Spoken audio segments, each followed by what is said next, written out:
Countryside, Anderson Square in Georgetown, and Centennial Towers in West Bay. And by the Ministry of District Administration. Explore your history, explore your land, explore your sister islands. And Cayman Airways. Call them on 949-2311 to book your nonstop flights to Los Angeles and Panama. And Doctors Hospital. Peace of mind is important when life happens. Doctors Hospital. Always there for you. Call 949-6066.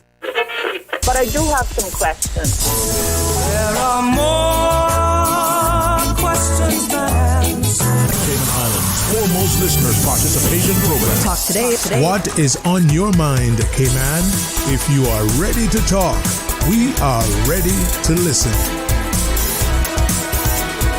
Here's your host, Sterling Dwayne Ebanks. Hey, welcome. Thank you very much for joining us, and I'm honored to sit here once more to share and facilitate, to invite you to be a part of a discussion. It's going to be open line until 2 o'clock, and then Miss Ivani will come in and do what she's always done in a very public and accountable way, do a draw to show the participation for her and the young ladies that she, through her team, tries to mentor. But first, as we return, our good and wonderful colleague, Miss Kathleen Miller, will join us. The buzz, well, she facilitates that ably, and we get a chance to have a chat with her. So stay tuned for Talk Today.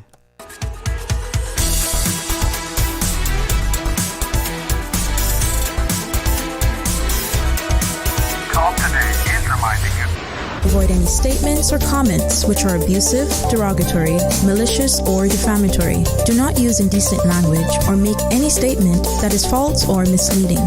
Call 1-800-534-8255, 949-6990, 949-8037, or WhatsApp us on 925-3261. Email Talk Today at candw.ky. Let your voice be heard. And now, back to Sterling Dwayne Ebanks, Radio Cayman Talk Today. Hey, welcome back. Thank you very much for joining us. And we want you to be a part of a discussion, and I'm honored that our fantastic team at Radio Cayman. I'm a public servant at heart. I don't know if it was when Kennedy, JFK said one time, or whether it was the notion of something else some teacher may have shared. I can remember being sort of introduced to the word inevitable. Still struggle to say it. Maybe I missed, those lessons in phonetics early days of primary school. Thankfully, my spelling wasn't terribly bad, despite spell check these days. But he talked about, wanting to be a public servant, always been a public servant at heart. And he said whether elected or appointed.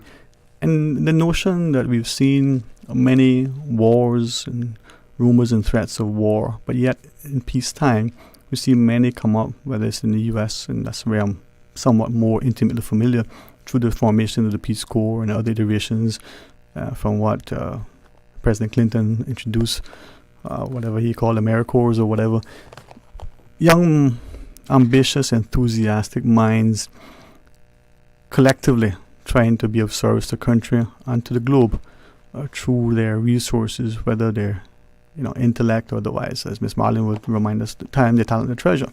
And so to be able to serve your country is, to me, a noble endeavor, to be able to do so in peacetime as opposed to on the front line in a war trench, even more so. And it's an opportune time, and it's an honor, and it's Kennedy says, if not now, when? If not me, who? But Kathy, I say that only to share that through discourse publicly, whether it's facilitated through talk shows or panel discussions, whether it's an editorial or whether it's a commentary to the editor, whether it's just a posting somewhere that is constructive, that is respectful, that's responsible. We bring people together, and we can't champion a democracy in the absence of people commenting, participating.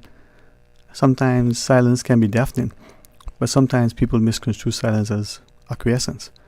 There may not be agreement, but until you are willing to not just pontificate, but to stand on the podium, the platform, from the pulpit to the pew, you need to be a part of what is unfolding. If not, it's going to affect you. You said a couple things right there. the one thing about silence. Yeah. What are some people liking to say to me right now? That silence can't be misquoted, but silence can certainly be misrepresented. Yeah. Acquiescence doesn't mean silence doesn't mean consent, but sometimes it can be misconstrued as such. Right. And acquiescence doesn't mean that you agree. It means you agree reluctantly. Right. Right. and not being able to engage or give comments or anything like that, not allowing a society to do that means that we're not very democratic. We're not giving people a choice to give views and whatnot. That would I would otherwise look at that as an autocratic society if you're not allowed to say anything. Would probably, when looking at political systems, would say, well, if the system is this thing, anything other than democracy or capitalism, then you should and must speak publicly and freely. But increasingly I ask, are those systems that are seen to be democratic, the Western, the global North, when you are a public servant or involved or somewhat connected to a public entity like a statutory authority or some other board, many people refrain because they think it's respectful. And on the surface, it would be.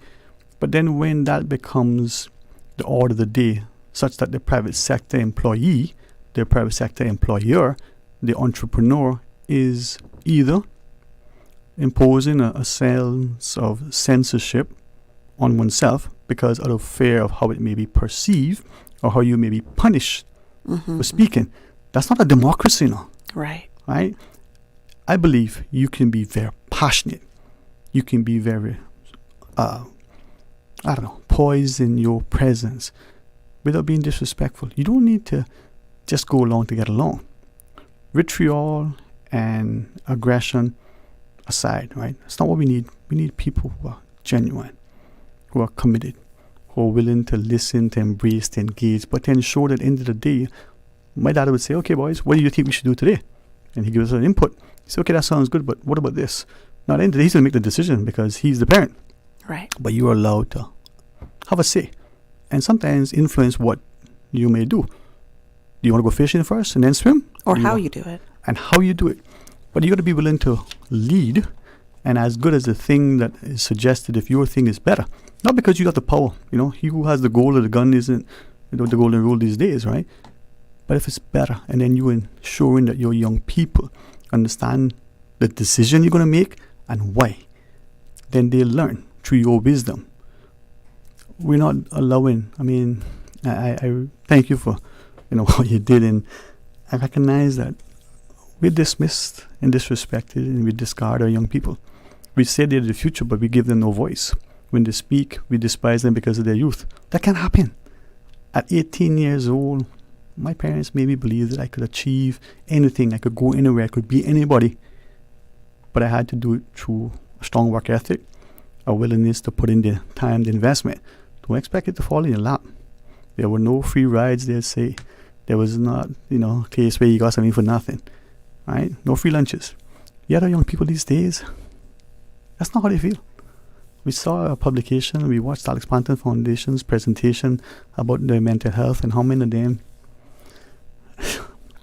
I don't think I was a touchy-feely emotional person. Mm-hmm. But when the young people don't have a future because the leadership is so inept, incompetent, duplicitous, we can't have that.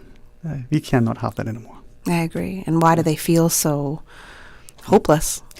Well, I've asked that question. I've been honored for the young people who have allowed me to just sit in their company and listen, who believe, right, that I mightn't have the answers, I mightn't even know what they're saying, but I'm respectful. That's the greatest honor. That's the greatest wealth that I think you can have.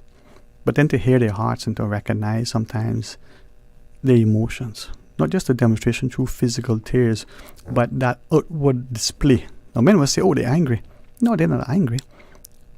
Their passion is misplaced and misdirected because they are misguided by people who don't set the right example. These are not words that uttered and should be construed as just semantics. This is a reality, and it's not just today or 10 years ago. I was reminded that I had shared that our young people 10 plus years ago were talking about leaving Cayman. These are students who are just entering high school. This was 10 years ago you had this conversation. 10 plus years ago. Wow. Right? I say this on the air. And I didn't remember because, I come here prayerful, purposeful, hopefully positive, but also after some pensive reflection. And really is there a script, right? And I said it, and it was just a truth. So if you say something truthful, you don't need to remember it. If it sounded good, right, You say, okay, well, hopefully I said that. If it didn't sound good, you go, okay. Yeah. But as we go into the break, I want people to join us after. But in saying that they're talking about leaving, so that high school student just entering the first day of high school, to that one who's on the eve of graduation, saying that they can't wait to get off the university if they can go because they don't intend to come back to Cayman because they don't see a hope in the future. Now, we all know the problems. Education, immigration, we know the cost of living, access and affordability of land. If you can find it, can you afford it? Mm-hmm. We know all the issues. But we're not willing to, at the very least, acknowledge them publicly. If you don't acknowledge something, you cannot address it. Agreed. It's a simple thing, Dr. Roy talked about don't ignore that niggling feeling when it comes to your health. I don't know about anybody else, but many of us have ignored it to our detriment. I stopped that 10 plus years ago. Let's take a break. You keep my company for a bit more? Sure. All right, stay tuned for Talk Today. Stay cyber secure with Cayman National. Here are a few tips that will benefit you. Ensure to log out completely when you finish any online banking activities. Be aware of phishing attempts and only click links from trusted sources that are sent from your device through emails and messages. Remember, Cayman National will never ask you for your credentials. If you suspect a fraud attempt or that your account has been compromised, please immediately contact our customer support team at 949-8300. Did you know that Doctors Hospital provides urgent care services 24 hours a day, 7 days a week? And Doctors Hospital's urgent care physicians have access to the most advanced MRI and CT imaging in the Caribbean, providing reliable diagnostics when you need it most. When you need quality urgent care for an illness or injury, Doctors Hospital is here for you 24/7. Whether it's a migraine, chest or abdominal pain, shortness of breath, broken bones, or another urgent need, Doctors Hospital at the top of Walker's Road. Urgent care right now. The Cayman Islands Agricultural Society presents Roots Rock Reggae with reggae superstar Taras Riley live in concert at the Agricultural Fairgrounds on Saturday, March 1st, alongside Mr. Notch and Local Motion 345, Sugar Daddy, Sound Revolution, and more. It's Roots Rock Reggae going down Saturday, March 1st at the Agricultural Fairgrounds. General admission tickets only $45 and VIP $65 with access to the raised viewing platform. Purchase your tickets now at eventpro.ky. Roots Rock Reggae is brought to you by the Ministry of Planning, Agriculture, Housing and Infrastructure, Cayman Distributors, Coca-Cola, and Cayman Airways. Hi, I'm Deputy Governor Franz Manderson, and I'm happy to announce the annual DG's 5K Challenge is fast approaching. Join us in Little Cayman on March 9th, Cayman Brac on March 16th, and Grand Cayman on March 30th for this exciting event. This year, we're proudly supporting the Cayman Islands Girls Brigade, the Cayman Islands Scouts Association, and the One-to-One Foundation, organizations dedicated to making a positive difference in the lives of our next generation. For more info on how to register, find us on Facebook at DG's 5K Challenge. Radio Cayman's Talk Today.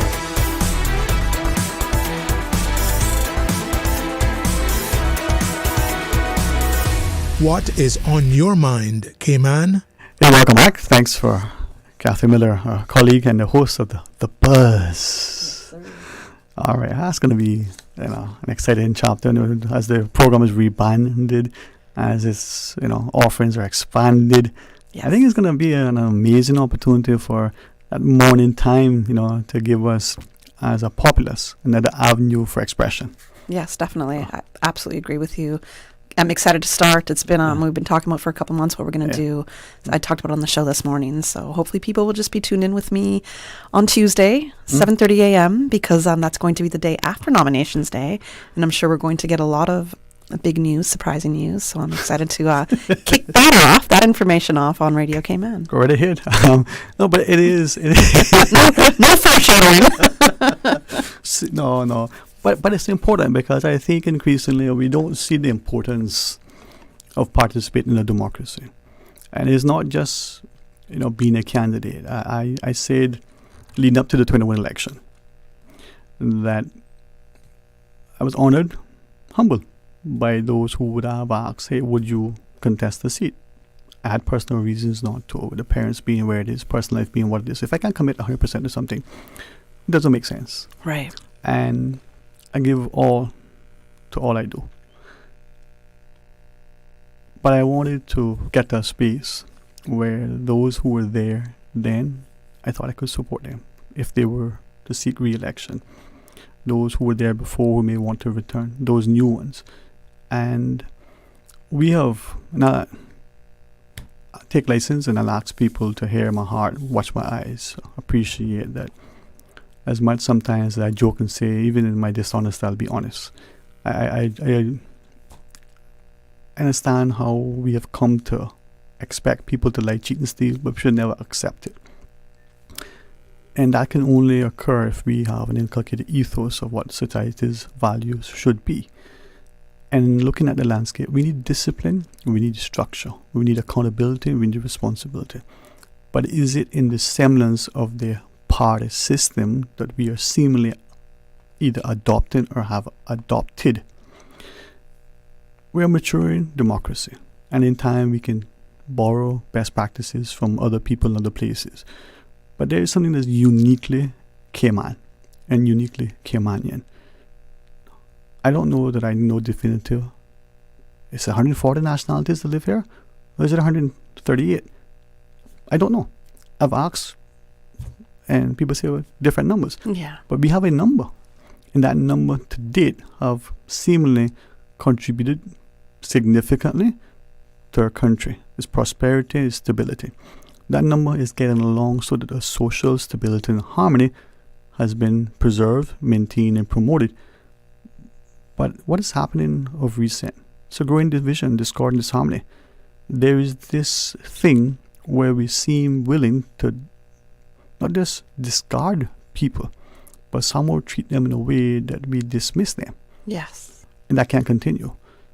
And to say that, well, half a loaf or this or no, much, can be done if we're willing to do it together. So if we embrace that, we can continue to do things that reflect our uniqueness. Our uniqueness is unique to us as the uniqueness to every other region is to them. But that difference doesn't divide. That can unify us. Mr. Hamid talks about, the unity and diversity. And that just resonates with me. Because that reflects what we have here, if we have the right people who are doing the right reasons. So that's my motivation, man. And we'll see how that transpires as we go forward. Have your thoughts changed from 2021 to present day, the 2025 elections? Only to the extent that whereas in that thought process, my willingness to step away and assist individuals in their bid in formulating policy by becoming parliamentarians, I shared with some. I would go and canvass and campaign with and for you. I would come to your meeting and chair the meeting if you wish. I also bring chairs to the meeting, help set it up. Mm-hmm. Because I believe that that's what we needed. And so the adage, put your money where your mouth is. I may have a couple of dollars that I could help sponsor an ad. I'm willing to do that. But I could give you one thing that I think is invaluable, that we all have equal amounts of, in equal measure. Time. You think we all have the same time? We all have the same quantifiable time, right? We all have 24 hours in a day. That's right. But we all use it differently. Mm-hmm. Some of us, as a song, you spend all your time making money, all your money trying to buy your health back. We all have the same time, It's how do we prioritize the things? How do we prioritize the people? We all have the same 24 hours, but we don't all use them the same, and we all have different responsibilities in how we need to use that time. Exactly. And that's where it comes in. So in relationships, a friend of mine lent me a book on partnerships. I'm trying to read it. What book is this? I should tell you, it's called Dance. I should know what, please. I have it on my nightstand. I managed to get through a couple of pages. Dance Lessons. Oh. Dance License?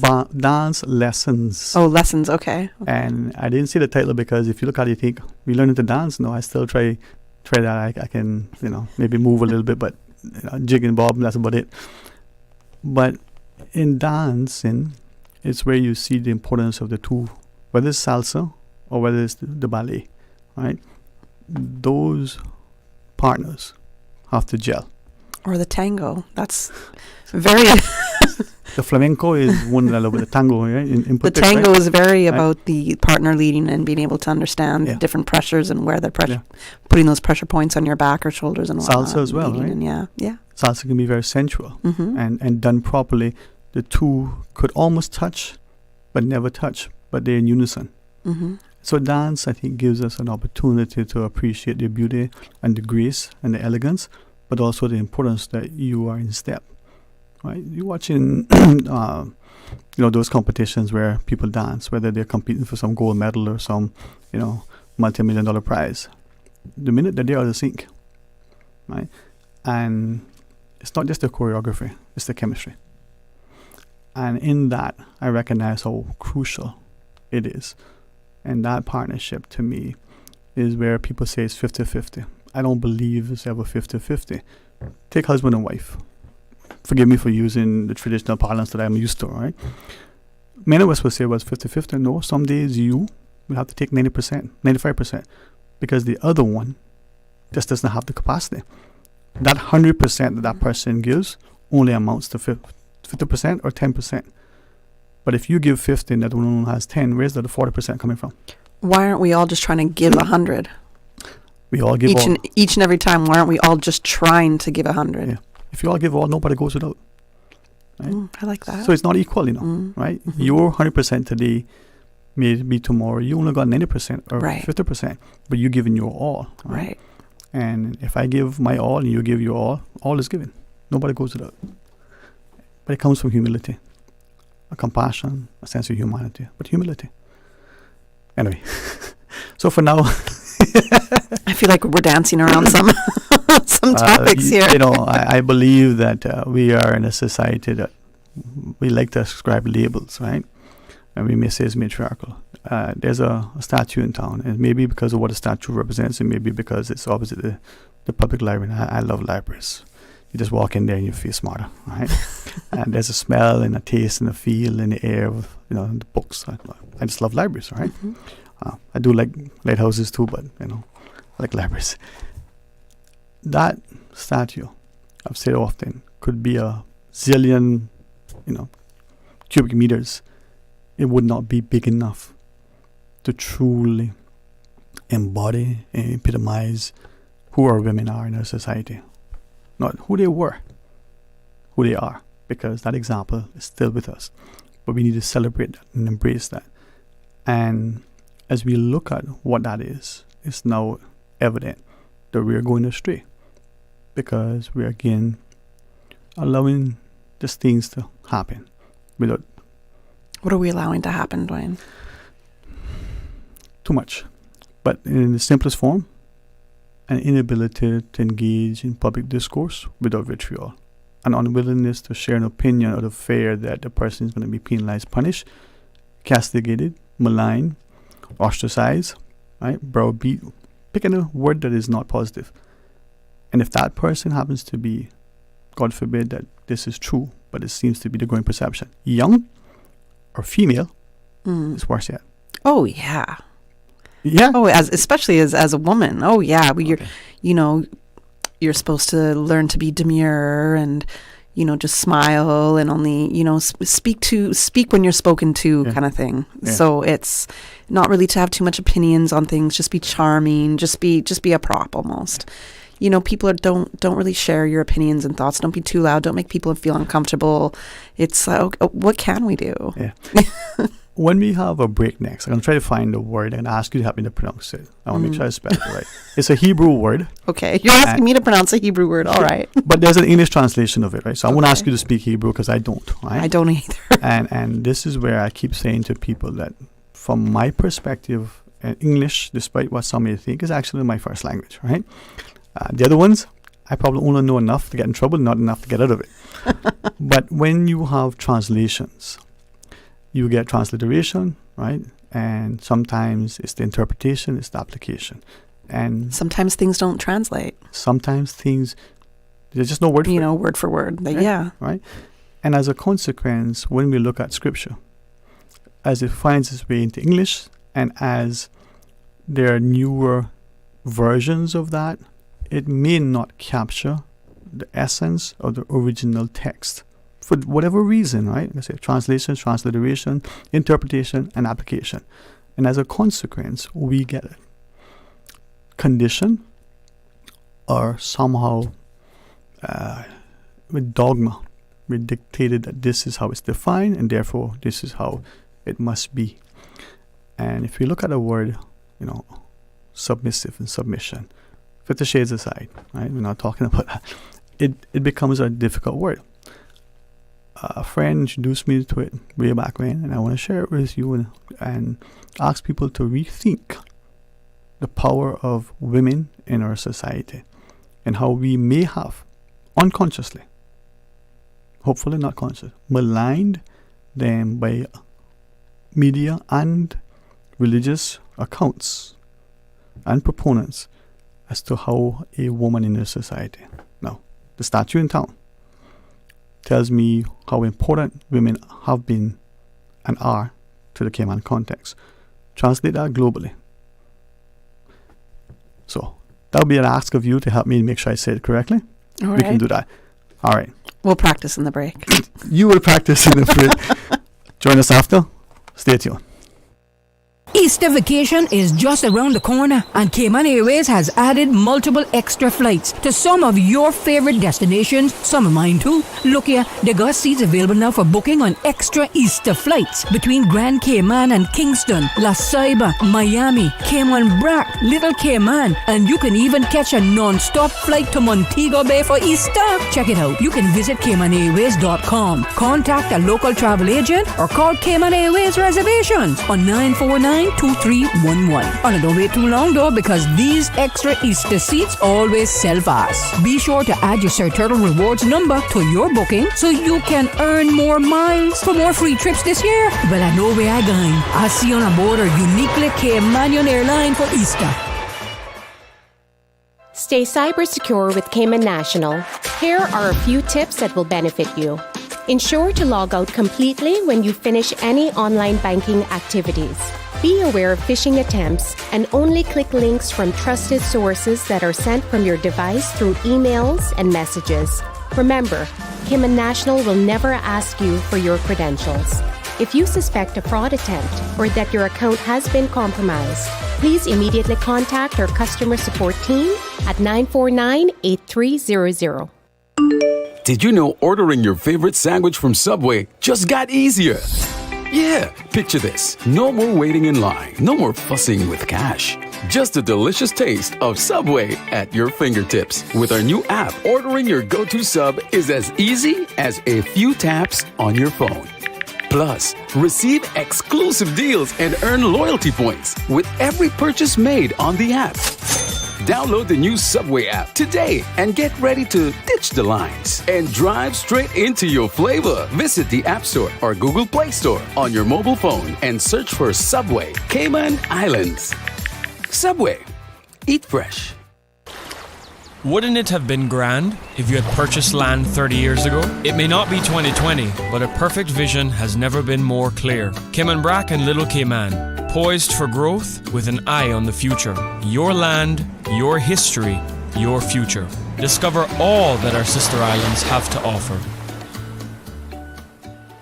Attention all residents of Savannah and surrounding areas. The Lions Club of Grand Cayman PACE Committee invites you all to their prostate and colon cancer awareness meeting on Thursday, February 27th at the Savannah United Church, starting at 7 p.m. Guest speakers are Dr. David and Dr. Mubin from Grand Harbor Medical, who will be discussing colon and prostate cancer diagnosis, treatment, and prevention. Men, come out and get your PSA test done for free. Remember, early detection saves lives. Refreshments will be served.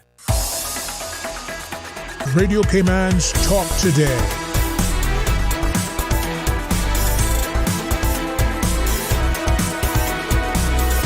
What is on your mind, Cayman? Hey, welcome back, and thanks for joining us, and thanks to friend, colleague, co-hosts.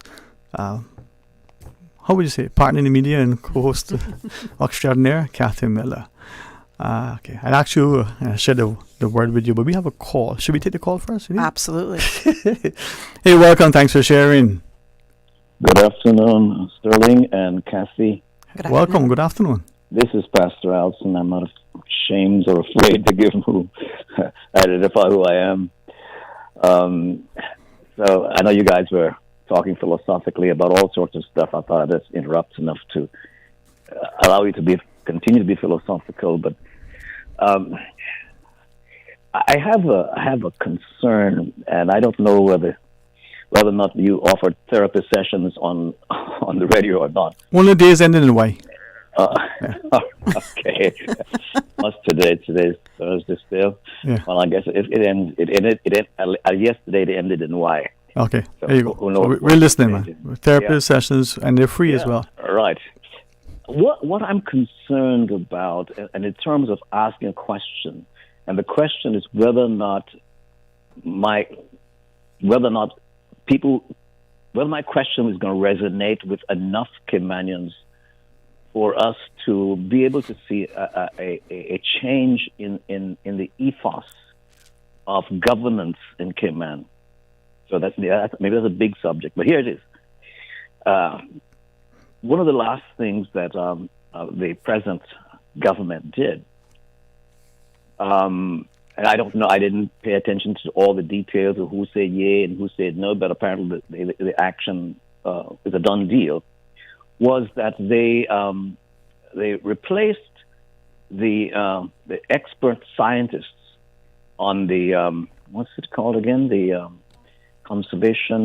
National Conservation Council? The National Conservation Council with 4 or 5 different individuals, none of whom, to my knowledge, are scientists. So my question is this. Do our legislators actually believe that science has any value, any intrinsic value that helps us make the right types of decisions, the right types of choices? I'm asking, obviously, it's a rhetorical question. Maybe you have an answer to it. But it is a deep concern because here I want to send my children to school and I want to send my grandchild to school. And I want to tell them scientists are not perfect. They don't get everything right. Science is an inexact science in a sense, like Dr. Ostrowski says about medicine. Inexact science. But do we believe that someone who is a past legislator has the same sort of expert knowledge in the sciences and humanities and all subjects simply because they were politicians or legislators? In a sense, have we come to the point where we believe that all types of knowledge actually is subsumed in individuals simply because they're legislators?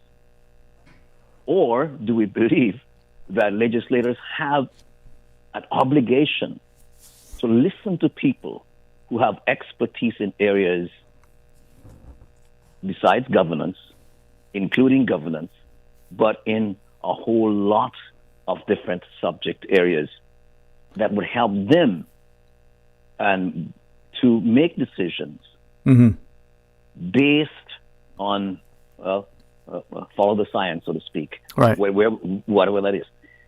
To me, it's a real serious concern because I'm doing a lot of talking here, and I'm not letting you stay very much. But no, we're listening. Yes, sir. Here's the thing. When people in position of authority and power make decisions, they may not realize how the decisions they make sort of has a trickle-down effect, and it actually sends a signal to those young people in the schools and people on the street that, hey, these values that we're told we're supposed to be holding to, those values really aren't that valuable after all. Because our politicians, our legislators are saying, hey, we don't need that ilk. We don't need that category. We don't need the expertise of the scientists and the people who spent their lives learning about the intricacies of science, whether they're naturalists or whatever kind of scientists they happen to be. And so there's not just a fact that, okay, it affects development or not. It affects the psyche of your population. When you're saying to the children, science is not valuable. You don't really need that. Anybody, including politicians and ex-politicians, can make the same type of qualitatively make the same decisions without making any reference to science or to the backing data that you would want. That's not how we treat our medical health needs, is it? Or do we throw out the science there as well? I'm asking questions, but obviously my questions aren't just questions. You're not rhetorical. I think Ms. Catherine wants to jump in, sir. I do want to jump in. Pastor Alston, you had said we're so used to hearing follow the science. But do we question enough about follow the money? And maybe perhaps it's no longer about follow the science because the priority is follow the money. Or we should be looking at follow the money. If I take a parallel to what is happening in our neighbors north to us, the United States. Yeah. We have no offense, Dwayne, but we have a talk show host that is now leading the FBI. That's an interesting expertise. Yeah, a very interesting one. And not to say whatever other knowledge this person may or may not have, but for a lot of the things that are happening to our neighbors in the north, we have to follow the money. Because the things that make sense, the science, the things that we do study, the things that we do get educated for, it's a lot of uneducated decisions are being made. And I'm speaking to our neighbors in the north. Right? So, I would like to speak to it to hear, but I have to be very careful with that. Concurring, I suppose, with at least along the line of my concern, that we have similar concerns, and those concerns are, we see them lived out in the United States. And of course, when America sneezes, we catch the cold. Apparently, you don't even have to sneeze very loud before it happens. Yeah. But we're living here, and we have to vote. I have to vote. Some people I know have said they're not going to bother vote because it doesn't make any difference.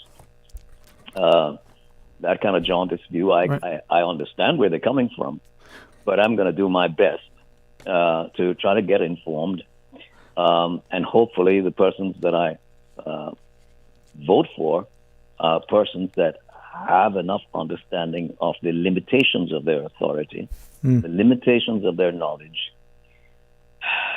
that they would be people who would go to people who are experts in areas, whether it's in economics or whether it's in science or whatever it's going to be, in order for them then to be able to stand before us and make good, sound decisions, popular or otherwise, in our legislative assembly, in our parliament. Yeah. Well, as a corollary, Pastor Alston, is it then not incumbent on us as voters not to abdicate our responsibility? You just shared, we're leaving it all up to the elected, to the politician, but where are we, the general populace, in particular the registered voter? Your view, your sentiment that many have shared that going into this next election, they're very much of the view, as it is now, that they may not go out on elections day and mark the ballot.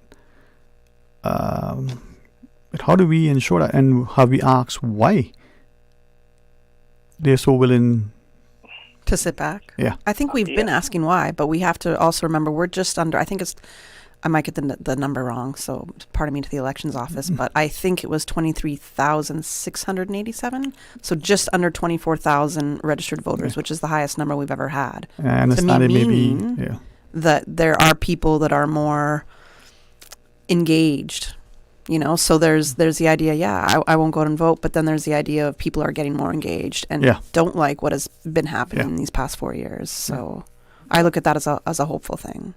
Well, I mean, my point is, I think you would agree with, whether you agree with what happened in the last 4 years or last 8 years or not, or whether you disagree, vehemently, you still have an obligation, you still have a duty as a citizen, well, if you want to use that word, to actually do your part. Yeah. Get informed and try to, if you're able to. I told somebody, I'm so far, I would like to be living in West Bay right now, because some people down there I would like to vote for, but I'm registered, been living here in Georgetown for 30 years, so I have to inform myself about what do I Georgetown, the potential representatives, what do they stand for, what are their values, and no one is an island, and no one knows everything, and certainly becoming a legislator does not mean that automatically overnight you now are an expert in everything. Correct. Hopefully everybody understands that, and hopefully the main people who understand that are the politicians, are the legislators themselves, because there may be a sense in which when America sneezes, we catch the cold, not just in terms of the details, but the larger picture. The larger picture being the kind of government we want. Do we want a government that leans more towards despotism and totalitarianism and that sort of thing? Or governments that really understand the importance of this idea of democracy? And we should not be, we can't be surprised that values are caught, not taught. That was something that I remember from as a teacher, and especially teaching things like religious education, ethics, and that sort of thing. They say values are caught, not taught, and that's true. And so through media and all sorts of ways, certain values are being inculcated very subtly into our conscious, into our conscience as well. And as a result of that, as a consequence of that, we have an interesting situation. Speaking of North America, where apparently I didn't catch the whole thing, but I got the impression that the president of North America felt that Mr. Zelensky, who is the president or premier, or whatever he is there of Ukraine. Of Ukraine. But you have to separate North America, because we're talking Mexico, U.S., Canada, and as a Canadian, we are not affiliated with the U.S. Yeah. Pastor Nelson, we always like to engage you. We invite you if you want to hang on. We have the news break 3 minutes late into the take, and you want to join us later, or you want to hang on now and continue? Well, I don't know. I'll hang on. I need to listen to news anyway. Yeah, there you go. Thank you very much for that, sir. We'll join you momentarily. From Radio Cayman's newsroom, this is Headlines. Local, regional, international news. The Headline News is brought to you by Kirk Market and Health Services Authority. I'm April Cummings with your latest headlines. Over 300 participants undertook a 24-hour sporting challenge to raise funds for the Addison Kelly Mental Health Education Fund in partnership with the Alex Panton Foundation.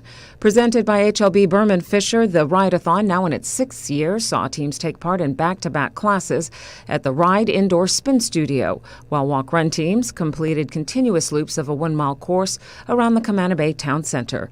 The event raised more than $190,000. In international headlines, the European Union today pushed back hard against allegations by U.S. President Donald Trump that the 27-nation bloc was out to get the U.S. and warned that it would vigorously fight any wholesale tariff of 25% on all EU products. The dispute followed the comments of Trump, which were aimed at an age-old ally and its main post-war economic partner, further deepening the transatlantic rift that was already widened by Trump's warnings that Washington would drop its security guarantees for its European allies. U.S. Agency for International Development workers carted away belongings from a final visit to their now-closed headquarters today as the Trump administration's rapid-fire dismantling of the congressionally authorized agency moved into its final stages. Notices are going out to terminate more than 90% of U.S. aid's contracts for humanitarian and development work around the world, and the Supreme Court has temporarily blocked a judge's order requiring the administration to release billions of dollars in foreign aid. Those are your headlines. I'm April Cummings. Radio Cayman. More news available at www.radiocayman.gov.ky. Check out our social media pages: Facebook, YouTube, X, formerly Twitter. Radio Cayman Headline News.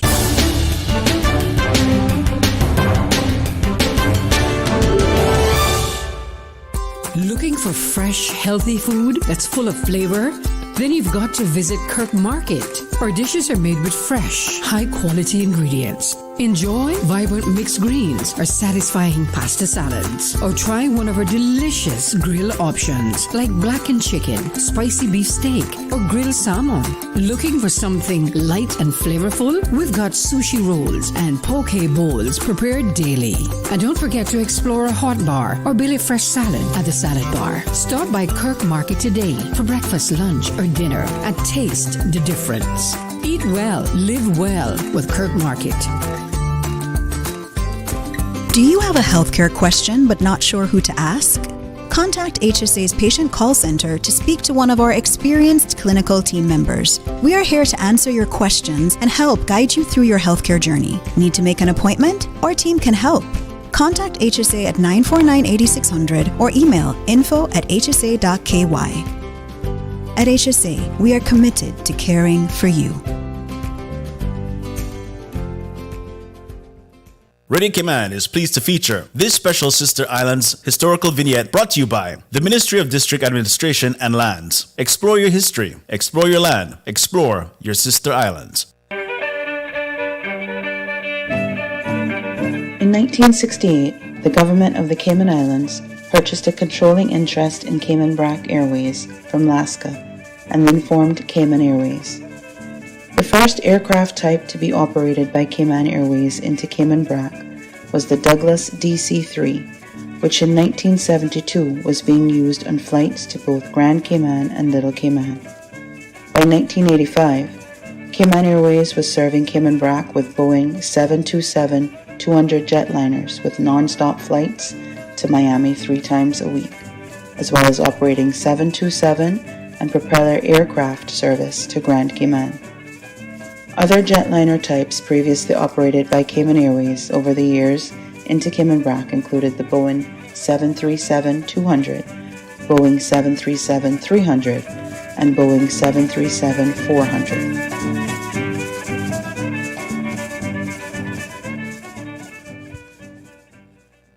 Radio Cayman is pleased to feature this special Sister Islands historical vignette brought to you by the Ministry of District Administration and Lands. Explore your history, explore your land, explore your Sister Islands. Explore your history, explore your land, explore your Sister Islands, the ultimate staycation experience. Your culture, your freedom, the land that time forgot isn't gone. It's your Sister Islands. Discover all that our Sister Islands have to offer. Radio Cayman's Talk Today.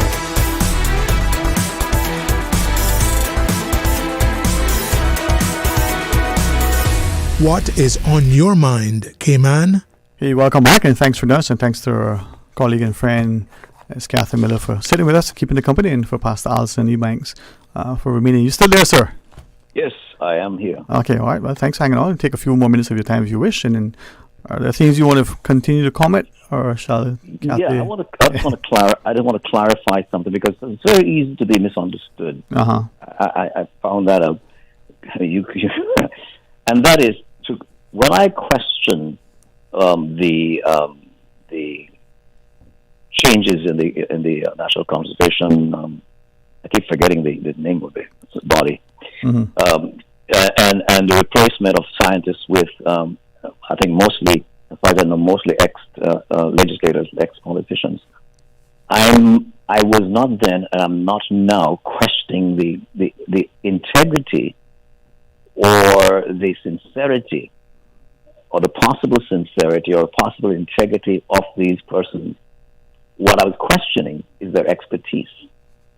Unless expertise has no value anymore in our decision making, then I think we have to be able to separate those two. Yes, the persons put in those positions, if they're people of integrity, they should do their research. They should make informed decisions. But it would seem to me that if I wanted to get the best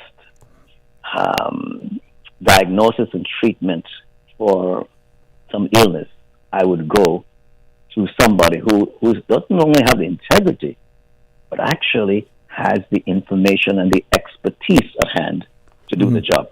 So I want to get that clear to make sure that people understand where I'm coming from. Yeah, but I think you did, but thanks for expounding on it, but I think that was clear. Yeah, but thank you. Yeah. But again, because I'm dealing with this and processing it and questioning why my elected government would think that was a wise decision. Right. That was a good decision. But let me ask then, right, in hearing what you shared, a couple of things. I just received another message. I'll try to read it in a bit. But to your point, is it that because a scientist, published researcher, like shares something, and because it's science, as you said, it's an exact science at times, right? Do we just accept it without question? Absolutely not. Right? Trust but verify, right? And that's then right. A government at any point, no matter this one, as a I guess circumstance in which they find leading up to the election, being in that place where they are, in the minority as it is, right? Should they not have the authority to look and do, whether right or wrong?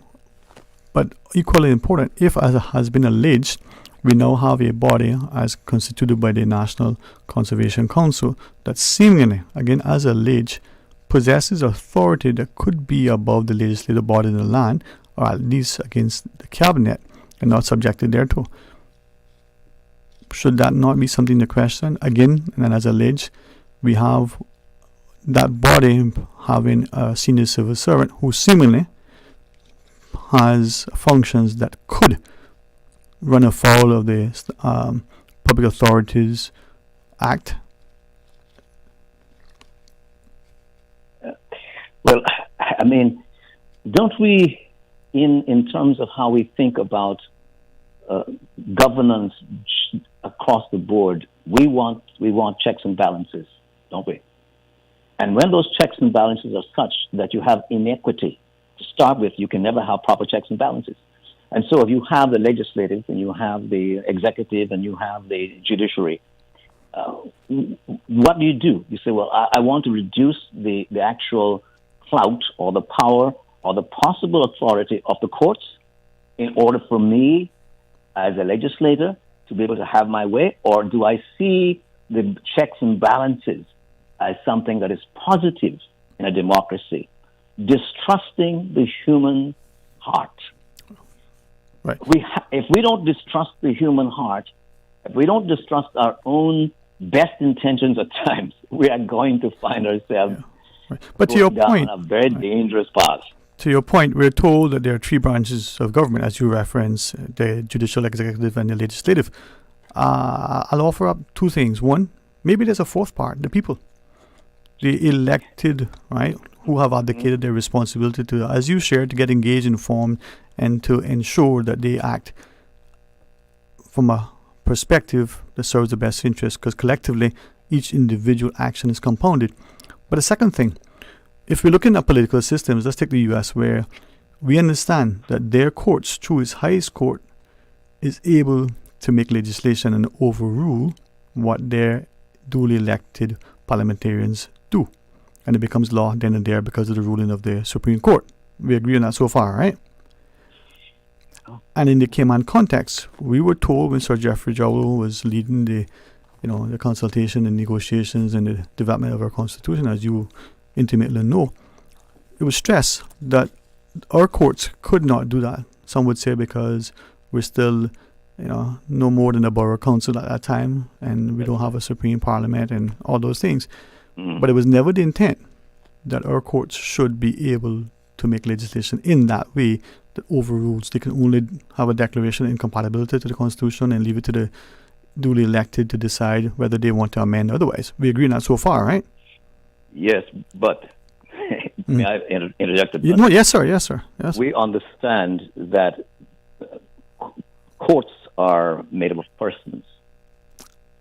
Persons are influenced by their cultures. So we know that decisions have been made over a period of time, reversing previous decisions.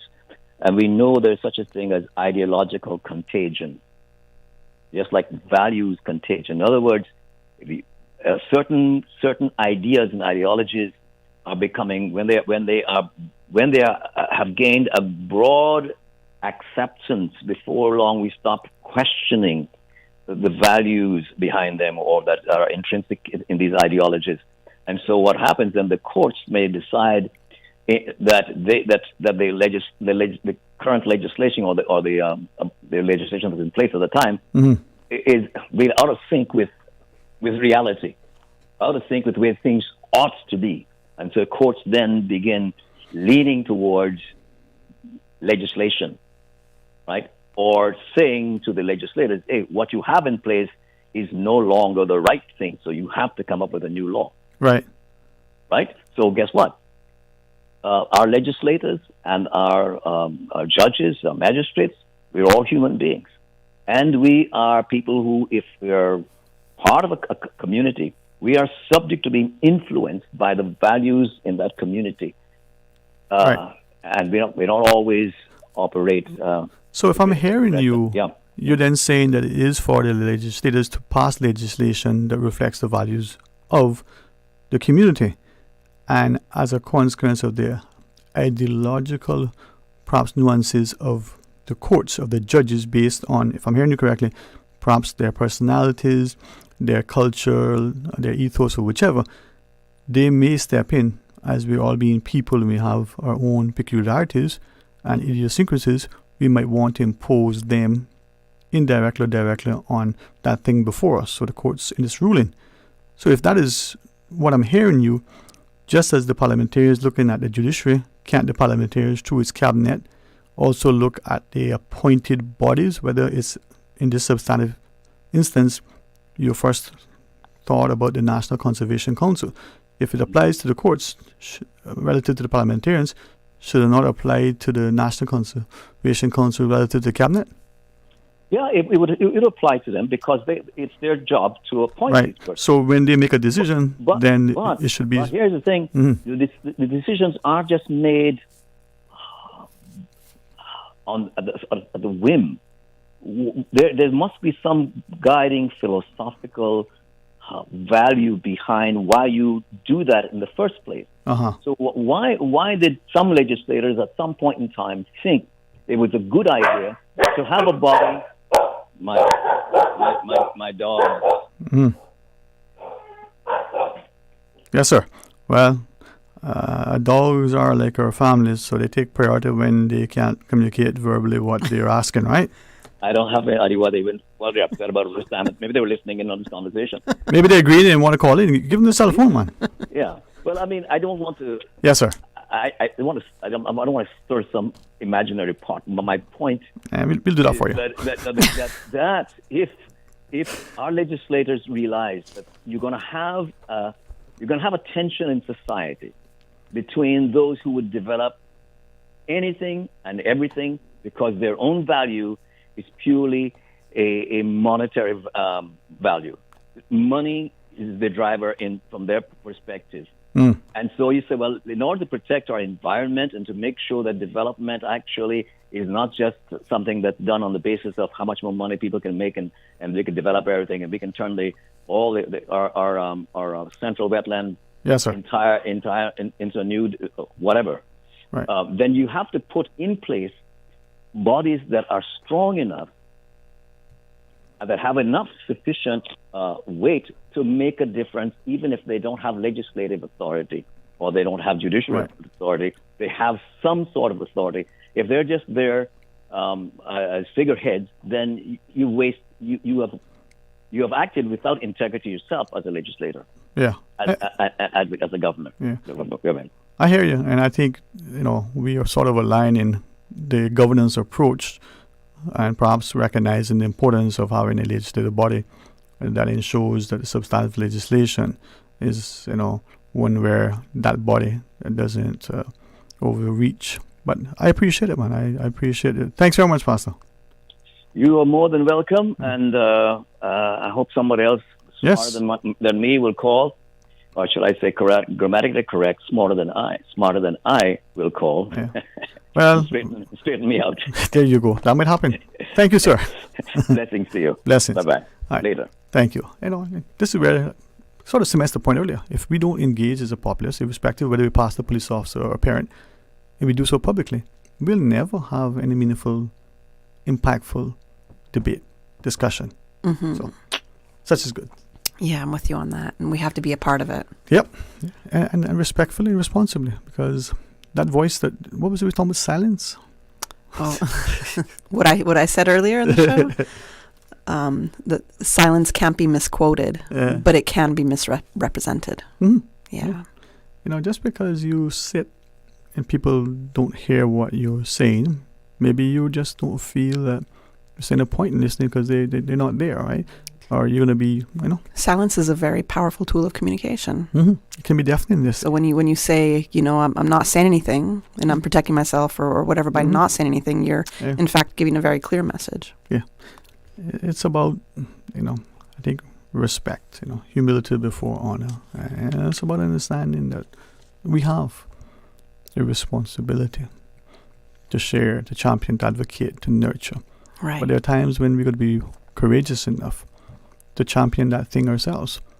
Now, it may be promoting and supporting the status quo. It may be vehemently opposing it, but not just for opposition's sake, because you're bringing something that in your convictions, your personal ethos is more, meaningful and much more lasting, but imminent and necessary. So that's how I see it. I believe there's a call in the WhatsApp, but we'll see where we go when we go, because we've got to get where we want to be. 949-8037, 949-6990. WhatsApp call, 925-3261. Was there a call, Miss Susan? Well, let's go to the WhatsApp. Hey, welcome. Thanks for calling. Good afternoon, Dwayne and Kathy. I was wondering whether I was calling Talk Today or calling Business Buzz, or whether it was a program with two. It's Talk Today. This is the benefit of Radio Cayman, man. Just like with Mr. Loxley, when we have the CI Retro Talk Today series, this is, equal and unfettered access. And you don't call me in the morning, so maybe this is me calling you out now that you got to call me in the morning. How's that? Well, you see, now I'm committed. I'll have to call you in the morning, But the other thing I should say about that, they always say that, in any job you do, you should try to be on the other side as well, so that you know how the other side feels. So maybe this is a good business practice. Now, I was listening to the pastor. Now, I'm not quite sure that I'm smarter than the pastor. That's point number one. Point number two, I'm not quite sure that I've got the same amount of the Spirit of the Lord in me. I'm not quite sure, but I'll try my best to address some of the issues that he has addressed. Mm-hmm. You see, one of the problems in Cayman at the moment is good governance. And just, good governance is a positive way to look at it. But there is also like the other side of the coin, which is the impunity with which a lot of authorities are doing certain things. Now, the issue about the appointment of people to people who appear to be not really scientific to the Conservation Council needs to be looked at.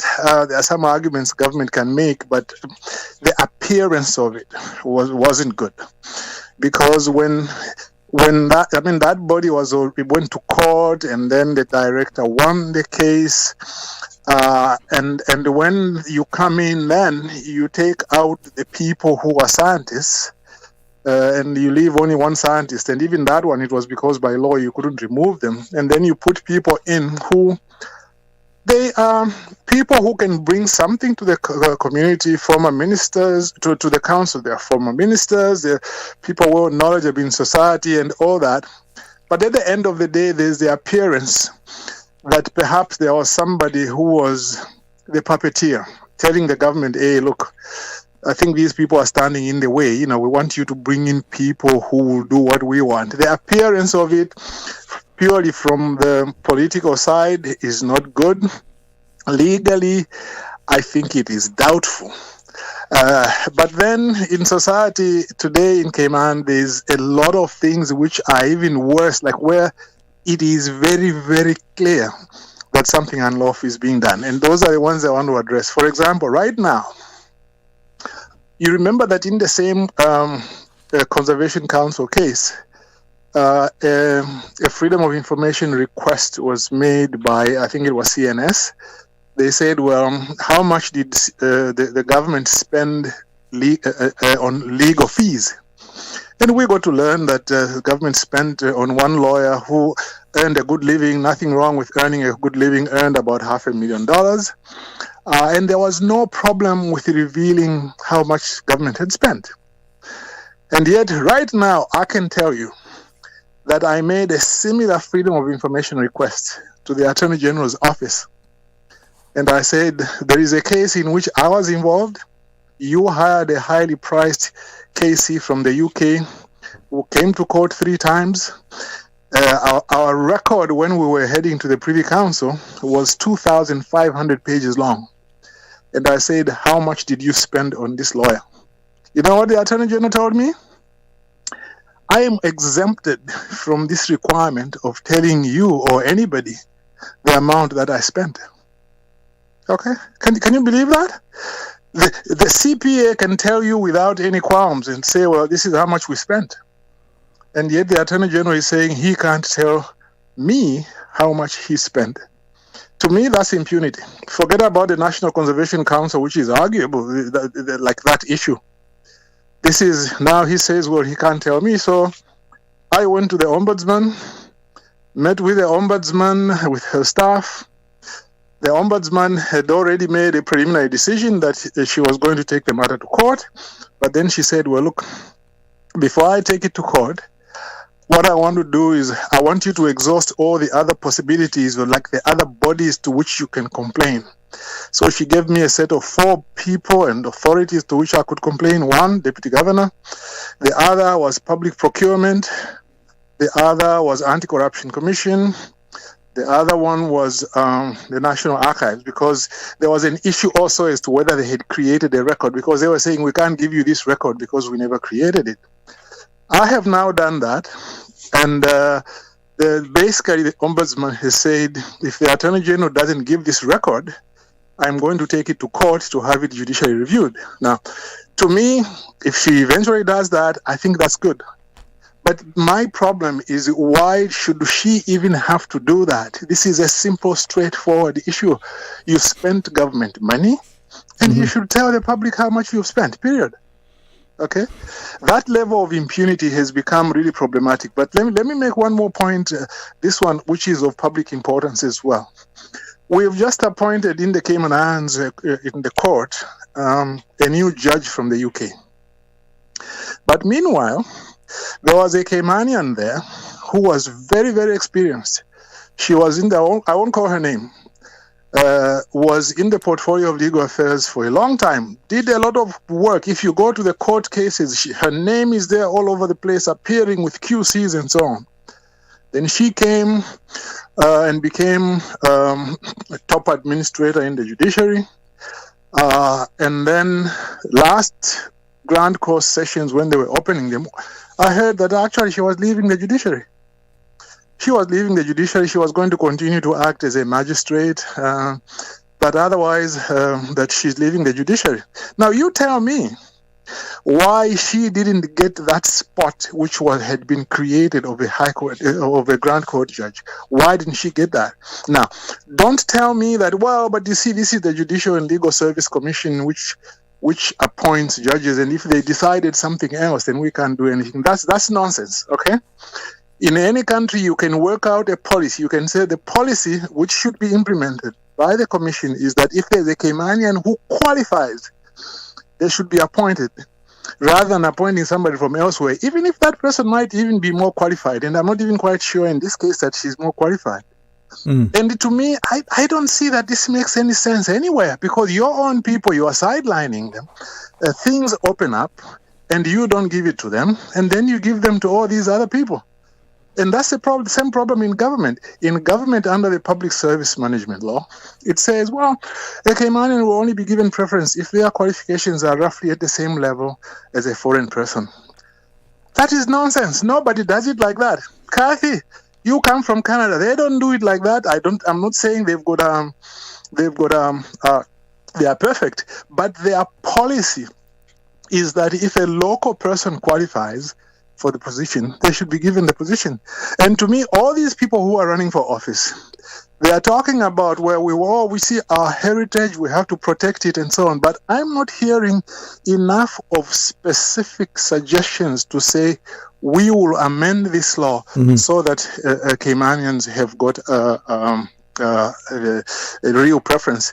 Well, that one was supposed to be the last one, but the last one is I watched an interview one time between OC, the governor was in the studio together with Kenneth Bryan, and for the first time I saw a minister go against the deputy governor and say, Deputy Governor, you are restricting our ability as politicians to meet some of our promises which we make to the public. Now, I called in at another show, I don't think it was that particular one, and I said, you see, what you can do is get cabinet to make a policy decision that we want to meet the following targets about Caymanians getting into key positions in government. Once those targets are set, they asked the deputy governor, would there be a problem with meeting these targets? Do you need us to give you more money and this and that and so on? And then once those policies are set and the targets are set and approved by cabinet, then the actual appointments will of course be done by the deputy governor and the chief officers. But it seems to me even the deputy governor doesn't even want that. He wants carte blanche to be able to appoint people the way he wants. And to me, I know the deputy governor is rarely criticized, but to me, I think he is part of the problem. He is the one, for example, who had somebody who was unqualified appointed as director of human resources in the Department of Education, who was unqualified in the face of two qualified Caymanians. And to me, a house divided can never stand. Until in Cayman, these problems are dealt with. All these people who are running for office, or most of them who are running for office are not solving them because they are talking generalities. They are not giving specifics. I thank you for your time. But as you leave, I'll question, as you reference the deputy governor specifically, but I wonder sometimes if it's the policies and the things that are obtained as opposed to the person and the personalities. To your point earlier with reference to the Attorney General with impunity, just generalizing, I wonder if it's the action of the person taking license to act as such, or is it the protection of legislation that gives people the semblance of that ability to do those things? And if it's either of those in of those two instances, then maybe the system is a systemic problem and not necessarily, the personalities. But thanks very much, sir. All right. Well, I was going to respond to that, but part of the problem is that there is no accountability. If the legislation might be there, okay, like for example, the Judicial and Legal Service Commission, it was given a duty to say, can you draw up rules under the Constitution so that people can complain? They never did it for 7 years. Right. Even the governor couldn't make them do it. It was only when I went to the ombudsman who made them do it. But anyway, that's another discussion. No, but it is important. Thank you, sir. Thank you. And it speaks to have a good afternoon. Well, let's take this break in a few more minutes. Join us after. Accidents and illnesses can strike without warning. Ouch! When it comes to urgent care, every second counts. At Doctors Hospital, we have a dedicated team of experienced doctors and nursing staff available to you 24 hours a day, 7 days a week. Don't waste time in an overcrowded emergency room when you need urgent care. Whether it's a broken bone, a severe infection, or a sudden illness, trust in Doctors Hospital's unwavering dedication to providing the best immediate care. For complete urgent care when you need it the most, choose Doctors Hospital, located in Georgetown, 16 Middle Road.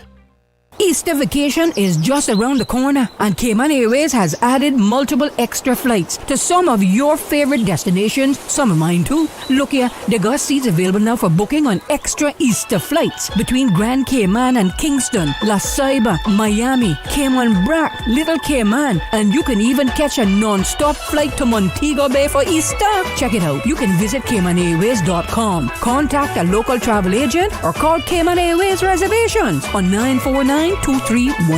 And don't wait too long though, because these extra Easter seats always sell fast. Be sure to add your Sir Turtle Rewards number to your booking so you can earn more miles for more free trips this year. Well, I know where I'm going. I'll see you on board a uniquely Caymanian airline for Easter. Stay cyber secure with Cayman National. Protect your computers and mobile devices with security software to defend against cyber attacks through viruses, malware, and other online threats. Be aware of unsecure Wi-Fi connections when in public. If you need to access your online banking or sensitive information on your mobile devices, try disabling the Wi-Fi and switching to data from your mobile network. If you suspect a fraud attempt, please contact our customer support team at 949-8300. Radio Cayman is excited to announce the launch of the new listener survey. Visit Radio Cayman's website, Facebook, or Instagram pages. Take the survey and help shape the future of Radio Cayman. Radio Cayman, the voice of the Cayman Islands. The offices of dermatologist Dr. Wayne Porter will be taking appointments February 22nd to the 28th at his Crew Road Clinic. Appointment slots are limited. Whether you're seeking advanced skin care, Botox, filler, cosmetic skin enhancements, or simply looking to reduce wrinkles, Dr. Wayne Porter offers a full-service dermatology and dermatological surgery practice. For more information, email Dr. Porter Cayman at gmail.com. That's drportercayman@gmail.com. Call 946-9020 to book your appointment today. That's 946-9020. Cayman, could it be you? Tortuga's 10K giveaway is back, and someone's walking away with $10,000 in cash. Every time you spend $25 at Tortuga, in-store or online at tortuga.ky, you get a shot at winning big. As well as $10,000 in cash, we've got thousands in giveaways to hand out every week. Think staycations, the latest iPhones, exclusive experiences, and more. Get in to win. Visit tortuga.ky for the full terms and conditions. Attention Cayman! Transform your kitchen for less with Granite Express, Cayman's big clearance sale. Until February 28th, get huge discounts on granite and quartz kitchen countertops. Plus, refresh your space with our cabinet respray services for as low as $3,950. If you only want a countertop, prices start at $2,150. Don't miss this limited time offer. Visit Granite Express Cayman today or call 922-0424 for a free estimate. That's 922-0424. Granite Express. Quality stone. Unbeatable prices. Radio Cayman's Talk Today.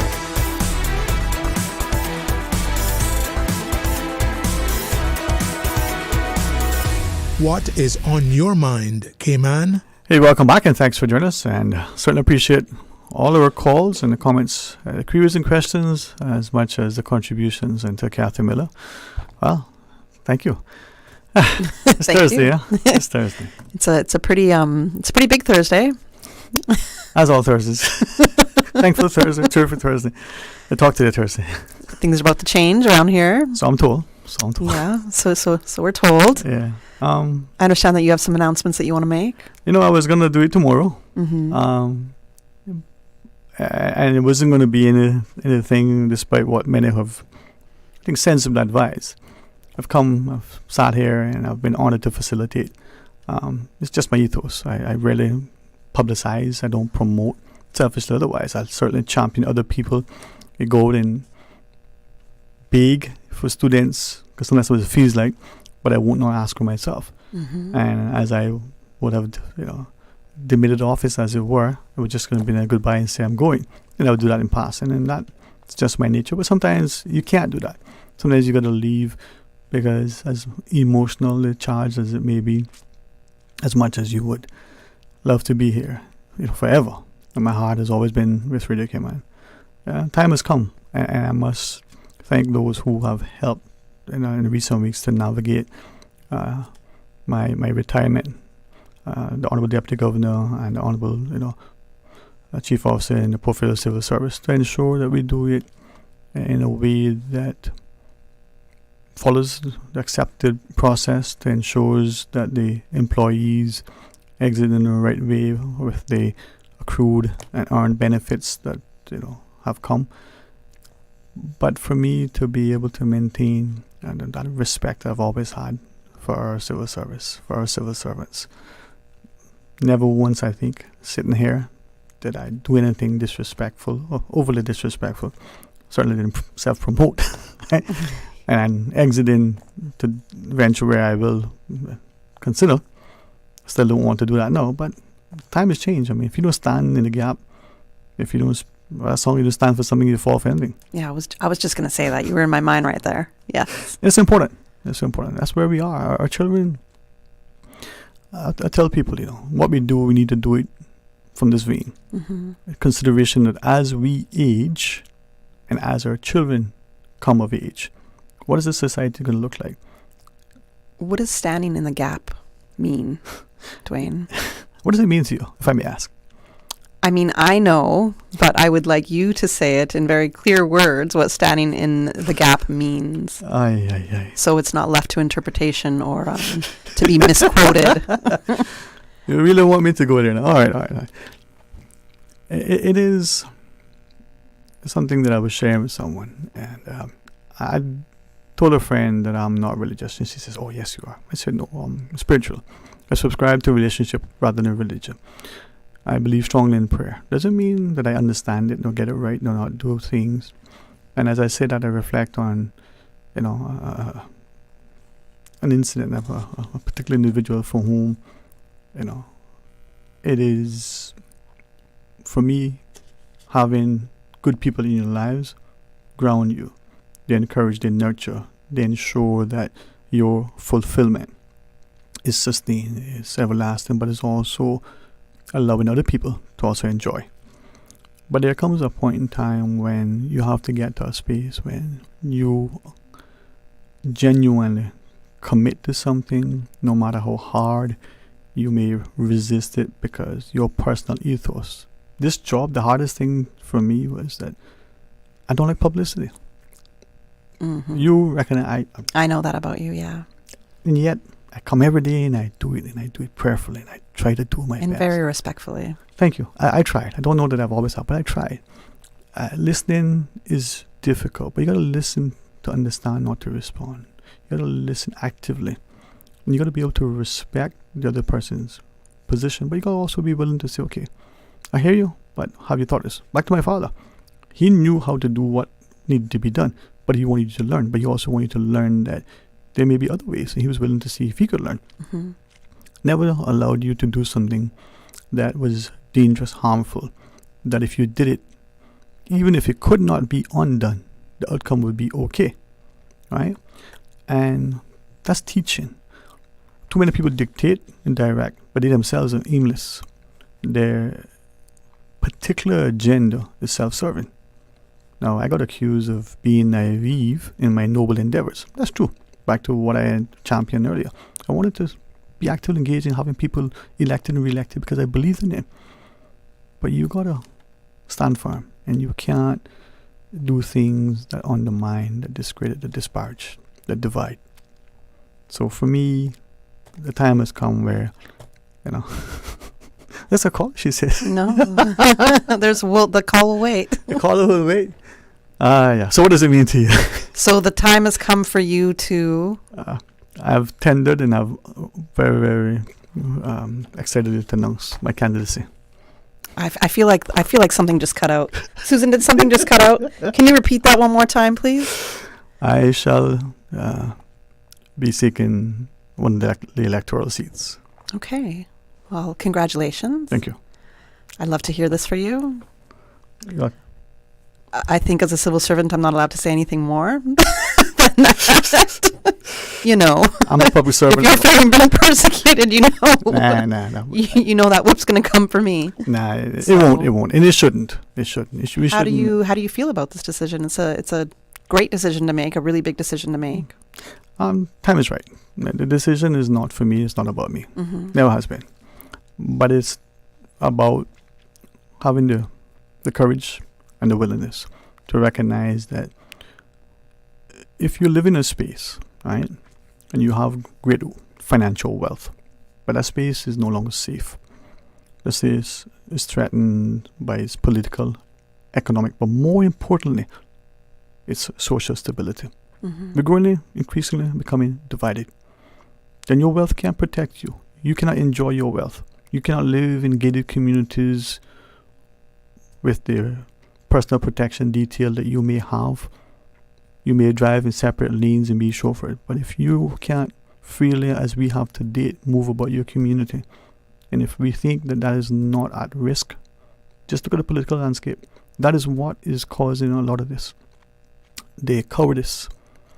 For political expediency, we are willing to change party favors. We're willing to align and malign others just because it works for us. That can't happen. We can't have people as respectful as we want to be unwilling. Now, my hesitancy is only because of still my hosting, but my passion doesn't mean that I can't be direct and very assertive. Doesn't mean that I'm disrespectful. Absolutely agree with that. And therefore, time is now. The time is now. Yep. Congratulations time for again. Miss Susan, what do you say, Mom? Okay. She's not saying anything, or she says one call on the line? She said we got a break. See? Oh, okay. And then we got a caller? I almost want to say Saved by the Bell. Too late, perhaps. All right, join us after the break. Subway and Oreo has changed the dessert game. Introducing the Oreo footlong cookie, a full 12 inches of chocolatey, creamy goodness. It's big, it's bold, and it's here for a limited time. Perfect for sharing or not. We won't judge. Want it fast? Order ahead with the Subway Cayman Islands app for quick pickup and earn loyalty points, or get it delivered straight to your door with Bento and Let's Eat. Don't wait. Treat yourself today. The Oreo footlong cookie is calling your name. Subway. Eat fresh. Snack sweet. Easter vacation is just around the corner, and Cayman Airways has added multiple extra flights to some of your favorite destinations, some of mine too. Look here, they got seats available now for booking on extra Easter flights between Grand Cayman and Kingston, La Ceiba, Miami, Cayman Brac, Little Cayman, and you can even catch a non-stop flight to Montego Bay for Easter. Check it out. You can visit CaymanAirways.com, contact a local travel agent, or call Cayman Airways Reservations on 949-2311. And don't wait too long though, because these extra Easter seats always sell fast. Be sure to add your Sir Turtle Rewards number to your booking so you can earn more miles for more free trips this year. Well, I know where I'm going. I'll see you on board a uniquely Caymanian airline for Easter.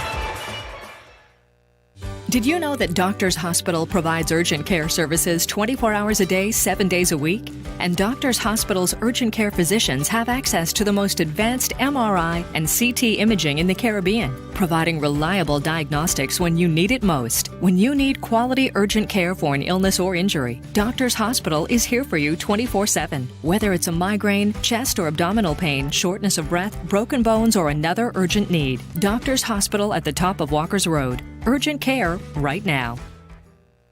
Get your tickets now for Grand Cayman's biggest one-day family fun day, the 56th Annual Agricultural Show at the Stacy Wartler Agricultural Pavilion in Lower Valley, Ash Wednesday, March 5th. Raffle tickets are on sale now at eventpro.ky and include general admission to the show. Not one, but two $10,000 grand prizes. All the fun, all the entertainment, the food, the animals, the plants, and homemade goodies. Get your raffle tickets now at eventpro.ky. The 56th Annual Agricultural Show, Ash Wednesday, March 5th. Take some advice from your Aunt Angie. If you're going to invest in an exotic pet, choose anything but a Norwegian forest cat. Apparently, they will eat all your jewelry. Before you know it, you're racing to the vet when your cat escapes from his carrier and lunges for your earrings. You crash and your cat swallows your pearls. But if you're smart, you'll have CG Motor Insurance and get the best comprehensive coverage for the price. Get the best comprehensive coverage for the price. CG Britke. Good like that. All benefits are subject to policy provisions, including eligibility at the time of service. Attention all residents of Savannah and surrounding areas. The Lions Club of Grand Cayman PACE Committee invites you all to their prostate and colon cancer awareness meeting on Thursday, February 27th at the Savannah United Church, starting at 7 p.m. Guest speakers are Dr. David and Dr. Mubin from Grand Harbor Medical, who will be discussing colon and prostate cancer diagnosis, treatment, and prevention. Men, come out and get your PSA test done for free. Remember, early detection saves lives. Refreshments will be served. Now, more than ever, supporting your immune system is crucial to helping your body fight off illnesses like the common cold, the flu, and COVID-19. At Valley Med Pharmacy on Walkers Road and in Buttontown, we carry all the essential vitamins and minerals to help support your immune system and improve your overall health. Some of our top immunity support picks are vitamin C, vitamin D, zinc, elderberry, and quercetin, or the popular 7-in-1 immunity support. Our pharmacists are always on hand to help guide you and answer any questions. Visit Valley Med Pharmacy on Walkers Road or Buttontown. Live happy, live healthy with Valley Med Pharmacy. Radio Cayman's Talk Today.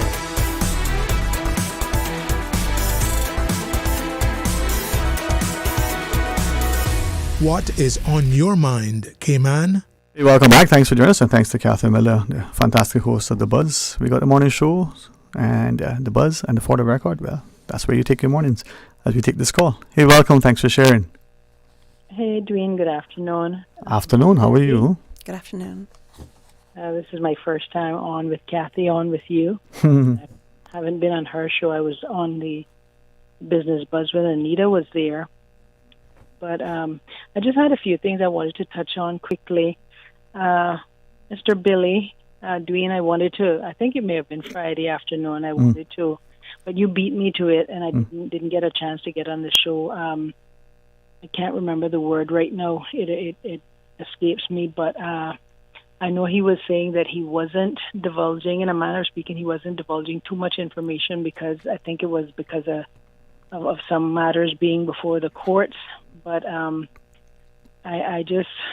Mr. Bailey knows better than me. He was doing a little bit of that, and I was about to call Dwayne and say, get Mr. Bailey off before he compromises himself and Radio Cayman. But nevertheless, no, but I don't think he did that. We did ask him if what he was saying, because remember he gave me the proper pronunciation. For years I was saying it, and he said no, it's sub judice, right?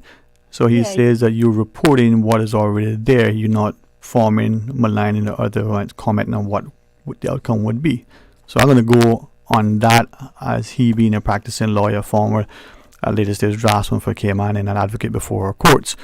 I can defer to his legal knowledge and as opposed to my own. But you, welcome to your perspective as well, Yeah, that's what I was saying. You beat me to saying it to him, and I did hear his clarification and everything. But anyway, I'll leave that alone. Mr. Billy will know what I'm talking about.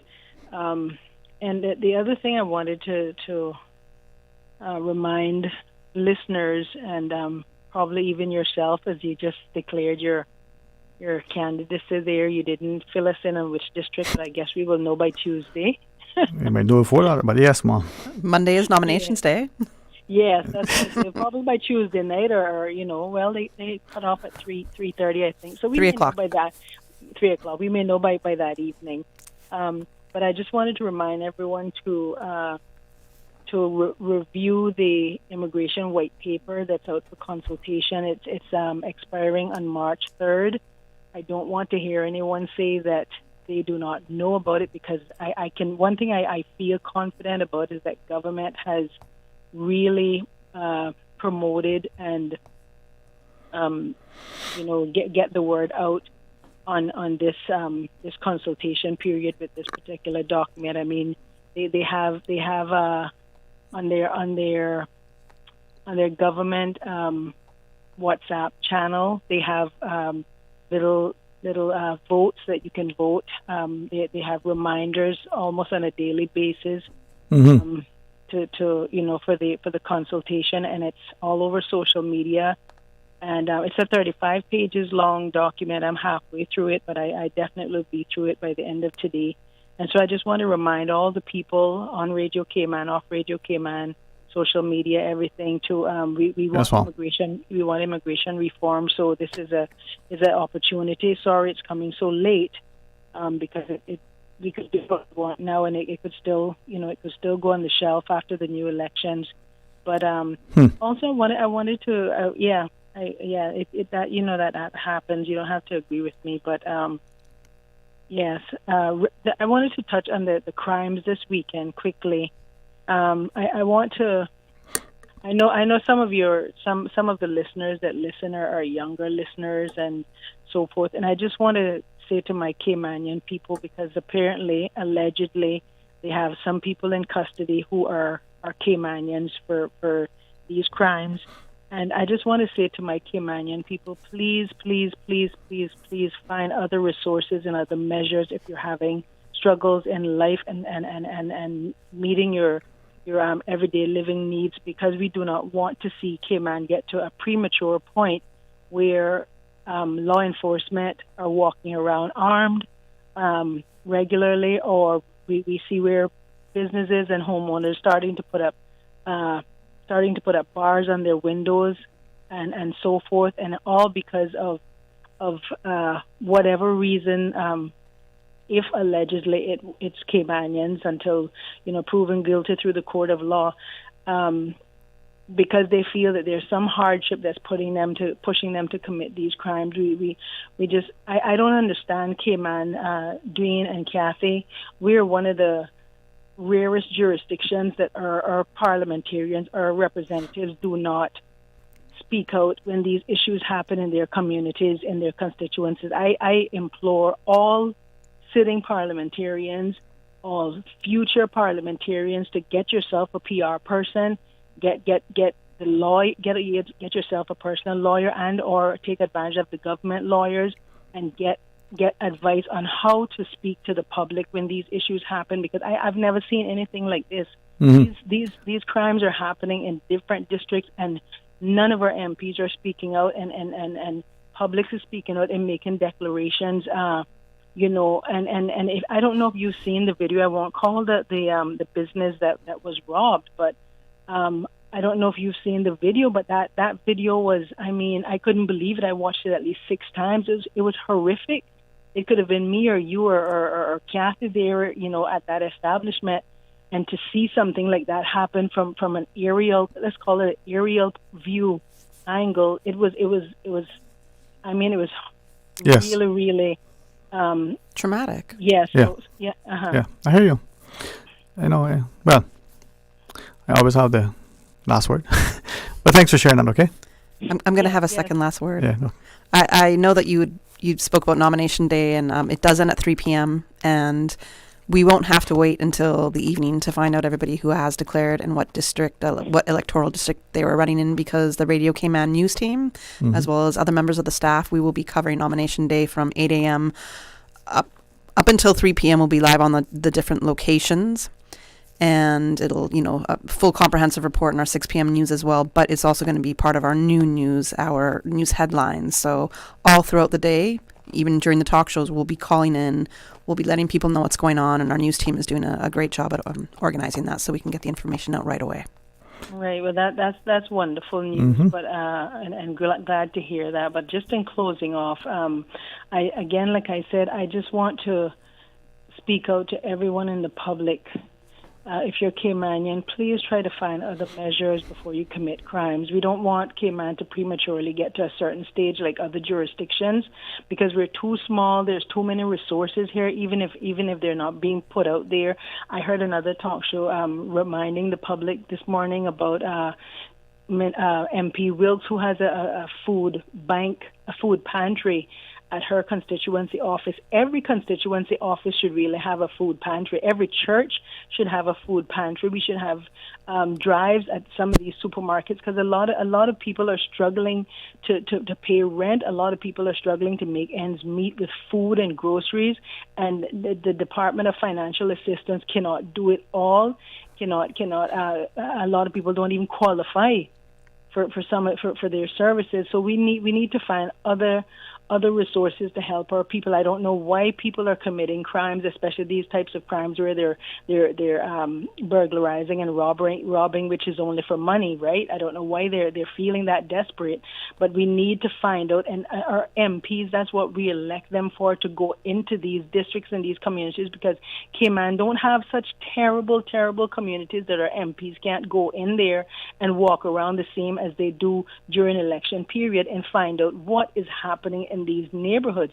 Why are my people being so destitute to go and commit these crimes? And some coming from other districts to somebody else's district and so forth and whatnot. And we have, Dwayne, I mean, you're getting ready to go on your platform, and I know you're going to make some of these things, some of your campaign topics. And so we have to really nip this right now before we get to a crossroad where we try to figure out what are we going to do.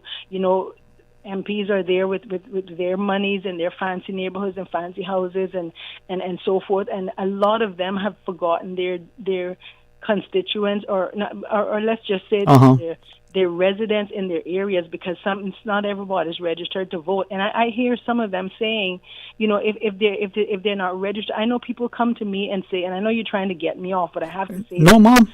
If I tell you, yeah, go ahead. People from other districts, I won't name the districts, will come to me, and even in my district, and say, I've gone to an MP's office and I can't get help because I wasn't registered in their office, or I moved from one area to another area, and because I'm not on their electoral district registry or whatever. That should not be the case in the Cayman Islands, as small as we are. It should not be the case, and it just grieves me to hear that. And I ask every MP, try to find out. If you don't want to do it yourself, you employ. I heard that the government allocates two persons for them to hire in their MP offices. Some MPs have doubled up their offices, so that means they have excess funds to help in their districts. Every MP office should have a food bank, should have a little clothes drive where people donate clothes and have a and so forth. So I know I can get a bit passionate, Dwayne, but Cayman is too small for some of the things that's happening in this island. We can do better. So we can, and we will. With that. All right. Thank you very much. All right. With that, we'll pause and take a break, and then, well, let's see what we can say. Join us after. From Radio Cayman's newsroom, this is Headlines. The Headline News is brought to you by Kirk Market. I'm April Cummings with your latest headlines. The People's Progressive Movement announces Caymanian media personality Donna Bush as the newest candidate for the 2025 general elections. Donna Bush will run in Savannah. In international headlines, Oscar-winning U.S. actor Gene Hackman, his wife, and their dog have been found dead at their home in Santa Fe, New Mexico. So far, investigators do not believe foul play was involved. In a wide-ranging career spanning more than 6 decades, Hackman won 2 Academy Awards for his work on The French Connection and Unforgiven. Here in Cayman, Mr. Hackman was well known for his role in The Firm. Self-described misogynist Andrew Tate and his brother Tristan have landed in Florida after Romanian prosecutors agreed to let them leave. The brothers were arrested in Romania 3 years ago and face trial on allegations of rape, trafficking minors, and money laundering, all of which they deny. Romanian prosecutors say the case has not been dropped, and they are expected to return to Romania, understood to be at the end of next month. Those are your headlines. I'm April Cummings. www.radiocayman.gov.ky. Check out our social media pages: Facebook, YouTube, X, formerly Twitter, Radio Cayman Headline News.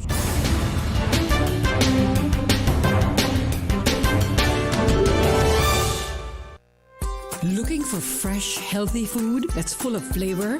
Then you've got to visit Kirk Market. Our dishes are made with fresh, high-quality ingredients. Enjoy vibrant mixed greens or satisfying pasta salads. Or try one of our delicious grill options like blackened chicken, spicy beef steak, or grilled salmon.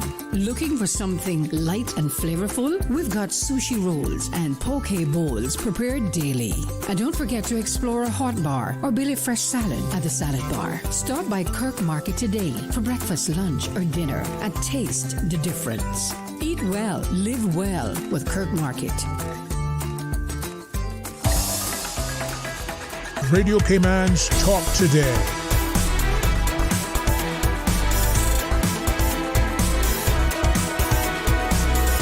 What is on your mind, Cayman?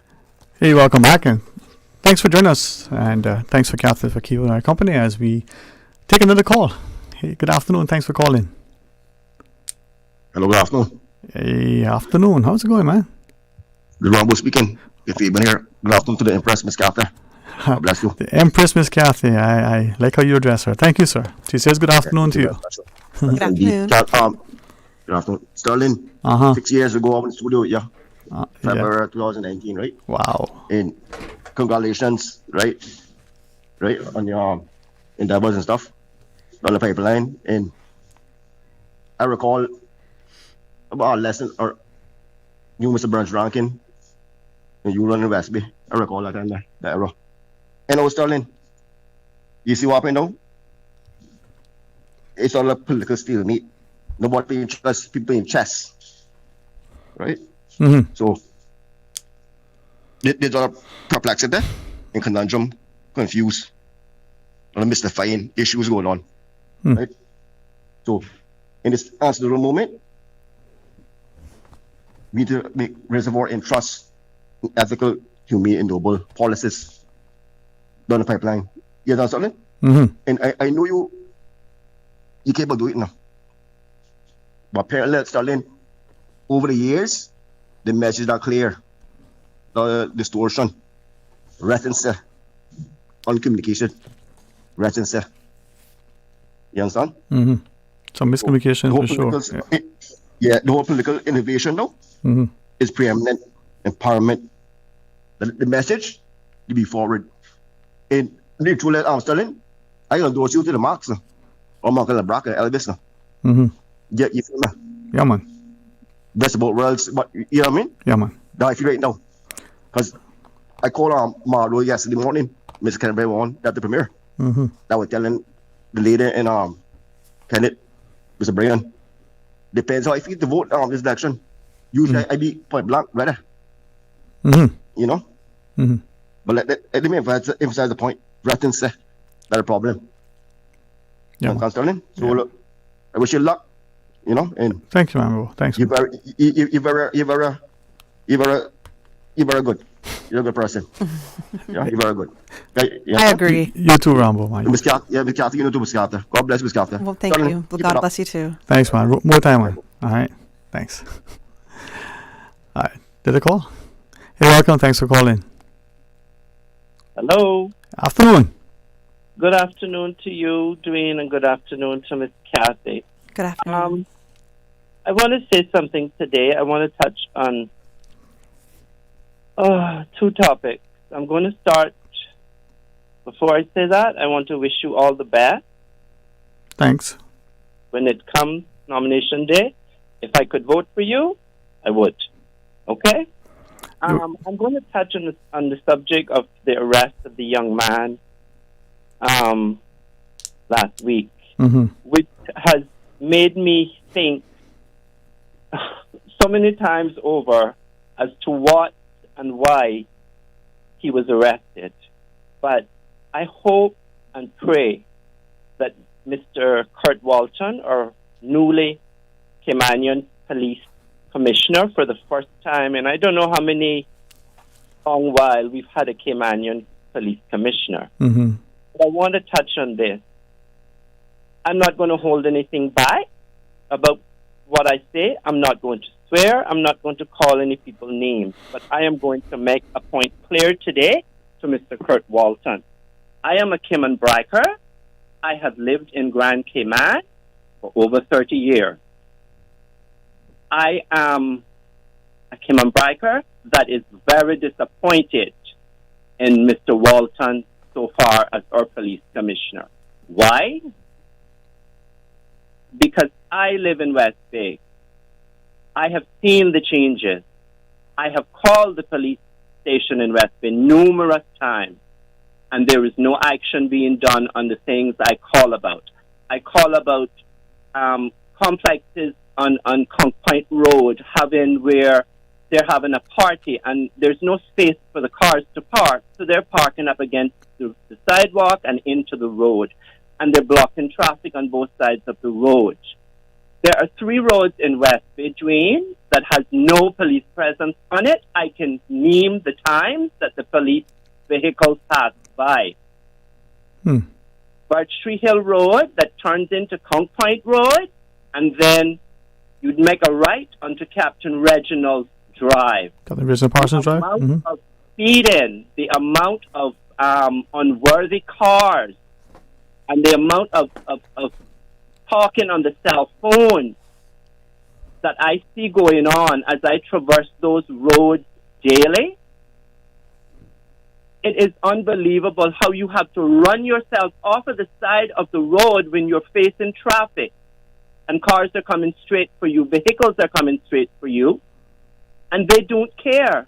There is no presence in West Bay of our police officers, and I am going to say this straight so Mr. Walton can hear it.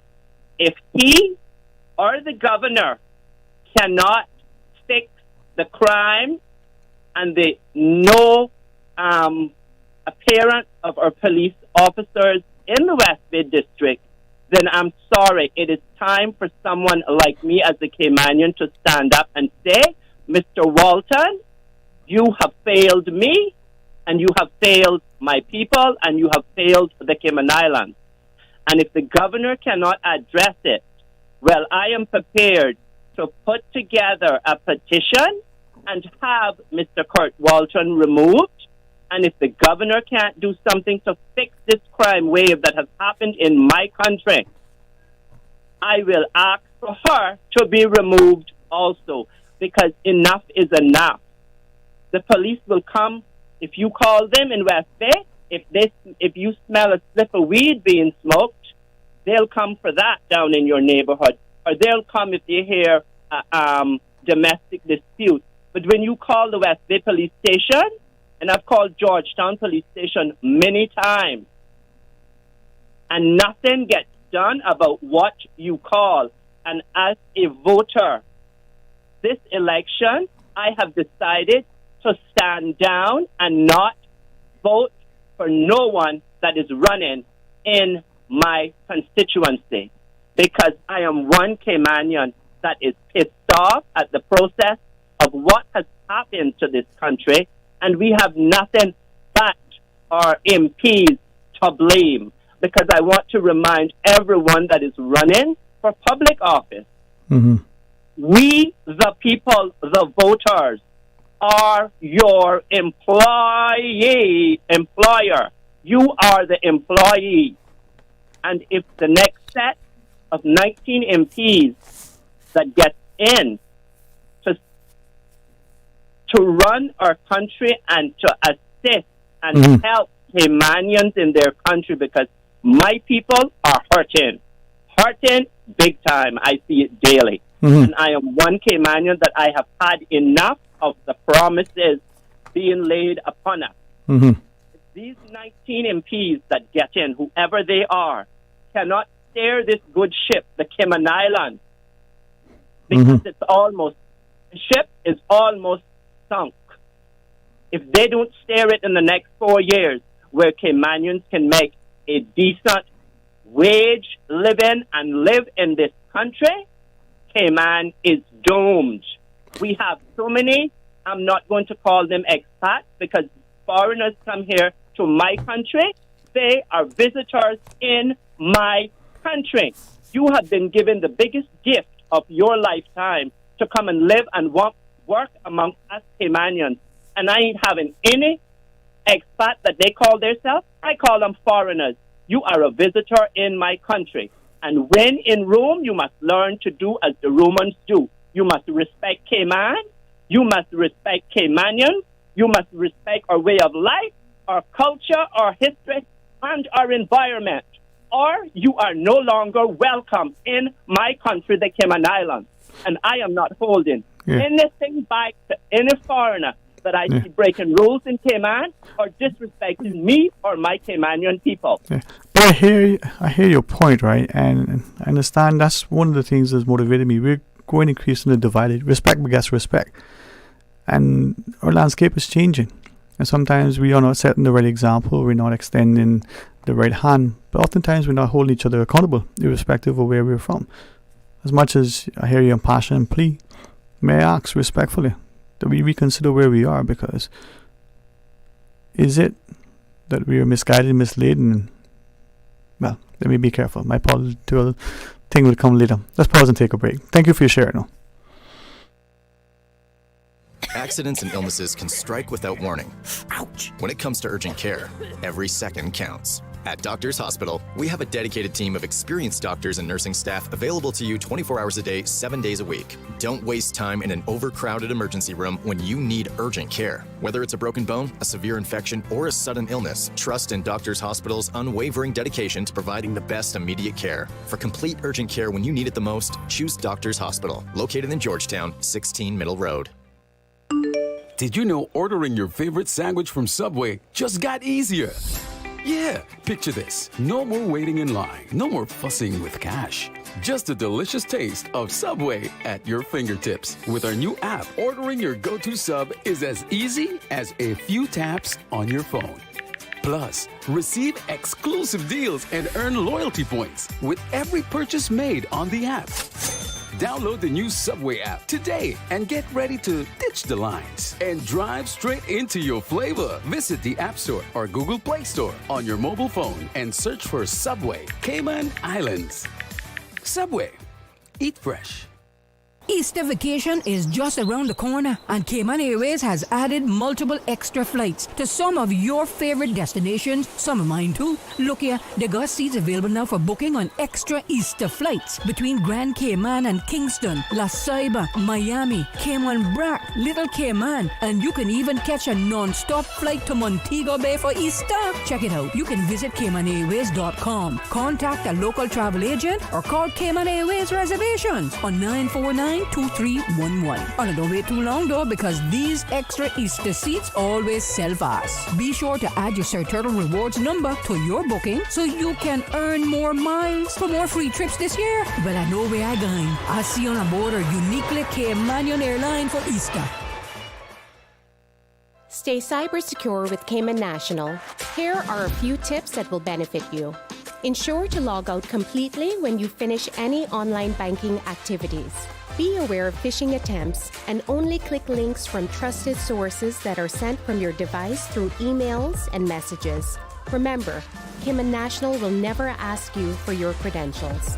If you suspect a fraud attempt or that your account has been compromised, please immediately contact our customer support team at 949-8300. Freedom, Cayman Brac. Freedom, Little Cayman. Soft breezes, blue waters, no traffic. Unwind and rejuvenate your mind, body, and soul. Sister Island Staycations, a taste of freedom. Discover all that our sister islands have to offer.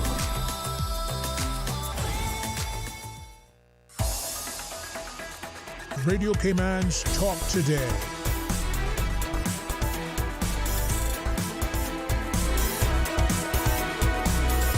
What is on your mind, Cayman? Hey, welcome back, and thanks for joining us. And to our colleague and Business Buzz host, the buzz on Tuesday. She gets the buzz, Kathy Miller. All right, so talk to me. I think in relation to what our last caller said, while I agree that there's a lot of crime going on, there's quite a rise in crime. One thing to also keep in mind is that our population has grown by 30,000 or so in the past few years. Yeah. So when we look at that, is our police force growing as much to keep up with that rate of population growth? Right. So I'm looking at that too. Yes, yes or no. I don't think so. And from how long it does take to respond to things, I think it's pretty evident. So do the police need more help? Absolutely, 100%. And this is coming from my own experience in my neighborhood and the things that are going on there. It's pretty crazy. So I feel last night I went for a walk a little later, and all I could think about was, wow, I'm in Machette Central is basically what I had saying in my mind. Yeah, and that is why I think we need to look at what is happening in our society. And I've said over the years, so we justifiably sometimes blame our politicians. But we as the voters need to do a little better, become more informed, involved. And whatever happens in the society is a reflection of what we allow to happen in our society. And we've allowed too much. And so I have some particular views. Okay. But let me share. Let me share this comment. Okay. What's she called? Readers. Optometrists, ophthalmologists included, has shared that I need to get these things. But anyway, says, good afternoon, Sterling. I'm so disappointed in that last caller. Calling for the resignation of our own Kurt Walton. That's the Caymanian conundrum. Fight and tear down our own. When we had an Irishman in this describing fact about the lead out for now, with respect. Or the others before him in crime was crazy. Did we call for their resignations? Murder was out of control between 2010 and 13. Who was the commissioner then? Kurt Walton is doing his best in a very difficult position and where he's surrounded by those that want him to see him fail. And congratulations. Okay. To officers, someone. No, please say that next part. Congratulations to you on your decision to offer yourself as a candidate in upcoming elections. Dwayne, I like to tell you that when people are giving you your flowers, allow them to give you your flowers. And I like to tell you that I appreciate you reminding me of that, and I know that, and I will do better at accepting. That's one of the reasons why publicly I remind us of saying good, positive things, because when they do that to me, I say, stop talking for us. It's easier, right, to do some things than to accept. I'll get there.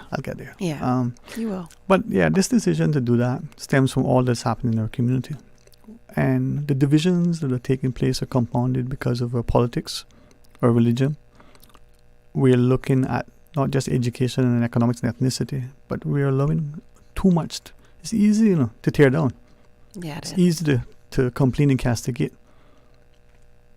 If you are in a position of authority, I've always said, the greatest exercise of power is restraint. Right? The parent can do as much more because it's the parent. But the child has to have a voice. It has to be given instruction and guidance. You need to do it in love. Never discipline in anger, Scripture says. All right, I know there's some more that we like to chat, but let's talk to some more callers as they go to the phones. All right. Hey, welcome. Thanks for sharing. Good afternoon. And to you, sir. How are you today? I'm doing fine, and good afternoon to the lady as well. Good afternoon, sir. Yeah. Okay. I think that we need to, some things that the last caller said should be clarified. I'm not going into the deep end of saying about Mr. Walton or the governor, but I will say this. I got broad shoulders. I'm not making any allegations, but I will call a spade a spade. One of the things about Caymanians, and I am one, on one hand, maybe we tear down each other, but on the other hand, we just tear down who we want to tear down. When we had the West Bay Action Committee. Mm-hmm. I ran for politics in 2009. Tell anybody that Ormond say I, at that time, was the chairman of the district committee. Yes, indeed, we had the police tipping on their toes, of course. Crime rate was at a rock bottom low. Mm-hmm. Before rambling off too far, I will get to the point. Anybody that put themselves up to be elected this election, the whole island from Eastern into Turtle Farm, West Bay, ask your politicians, do you support district councils, if they said yes and we will, then you might want to consider giving them an X. If they have some kind of excuse about they're not for it, just tell them goodbye, because they mean this island no good. You cannot have 19 people trying to run this island. It's like a cruise ship with 6,000 people or 8,000 people is what we got. And then you can have 19 people trying to control everything. It's not fair. The time that the people need to have a say in what goes on here. But Mr. Oman, if I might, right, two things. And first, when you were heading up the West Bay Action Committee, our meetings that we had, the police officers were very receptive to coming and meeting the things that we did as a community, right? Correct. And I think where we are going astray is that there is no longer that partnership, no longer the willingness of the community to come together and do, what we did when we would meet. The church offered this hall, the citizens came out, and we didn't just talk. We developed an action plan. The police were responsive. So simple wins, like clearing out areas that were alleged to be areas where people hung out and were up to no good, to the playing of loud music, to the way cars moved about, to the way they parked on the streets. Now, we don't need more police with guns. We need more people involved and invested in the communities. So to your second point, if the politicians now have not set up the district councils in any meaningful way, their promise to do so now doesn't mean that they will. That's a political statement. It may seem as a way of throwing stuff at people. No. We just don't need lip service. And that divided communities that we have now with the introduction of the one man, one vote is only going to be further entrenched if we're not willing to have people who are going to say, you can't stand if you're divided. House divided cannot stand. So if we come together, we return to some semblance of accountability and responsibility by the individual action, we're going to find it, Now, I'm mindful as to where my sort of impassioned pleas could lead me on the eve of my departure. So I'll be somewhat restrained, but the glove is well. Okay. Any more, sir? I got Kathy here, so she's a courageous lady, Yes, sir. Can I talk now then? Oh, sir. See? Yes, sir. Other countries, I cannot think of any country or any island that do not have councils, district councils, city councils. Why not the Cayman Islands? Who are we? Oversight committees.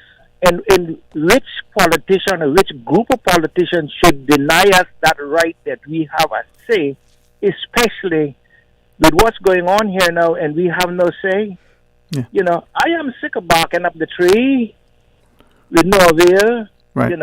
But Mr. Oman, your example, right, your leadership as an instrumental part of the Action Committee shows that we can get things done. And perhaps what has to happen is that we continue. We don't give up now. It's frustrating. It can be demoralizing. And sometimes you feel like it's all for naught, right? But it isn't just to the politicians to direct and dictate. The politicians must facilitate.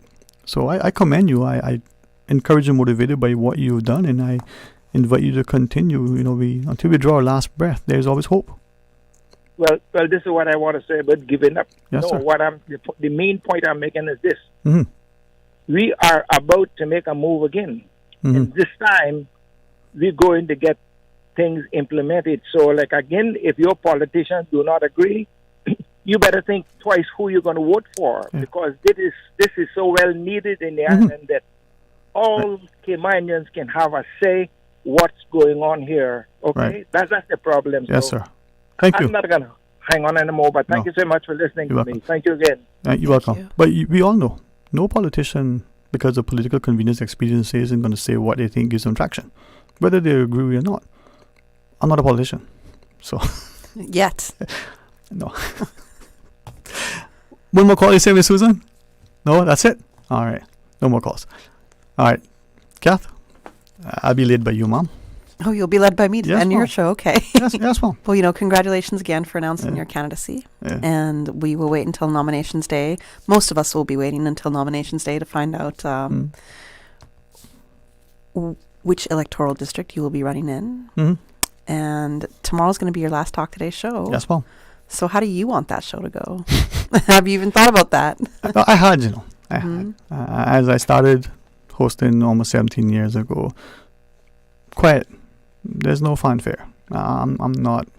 That's not me. It's not a lack of confidence. It's just an attempt at seeking humility before honor. I'd come and do my job, and I would say, "Hey, bye, thanks for this," and I was going to exit. Then we have to change now. So we'll see. Well, it changed today when I was like, "No, you hello, you have to announce it." I want to thank you for what you posted, for your sharing. I didn't know you were going to do that. I didn't know you had done it until I read it.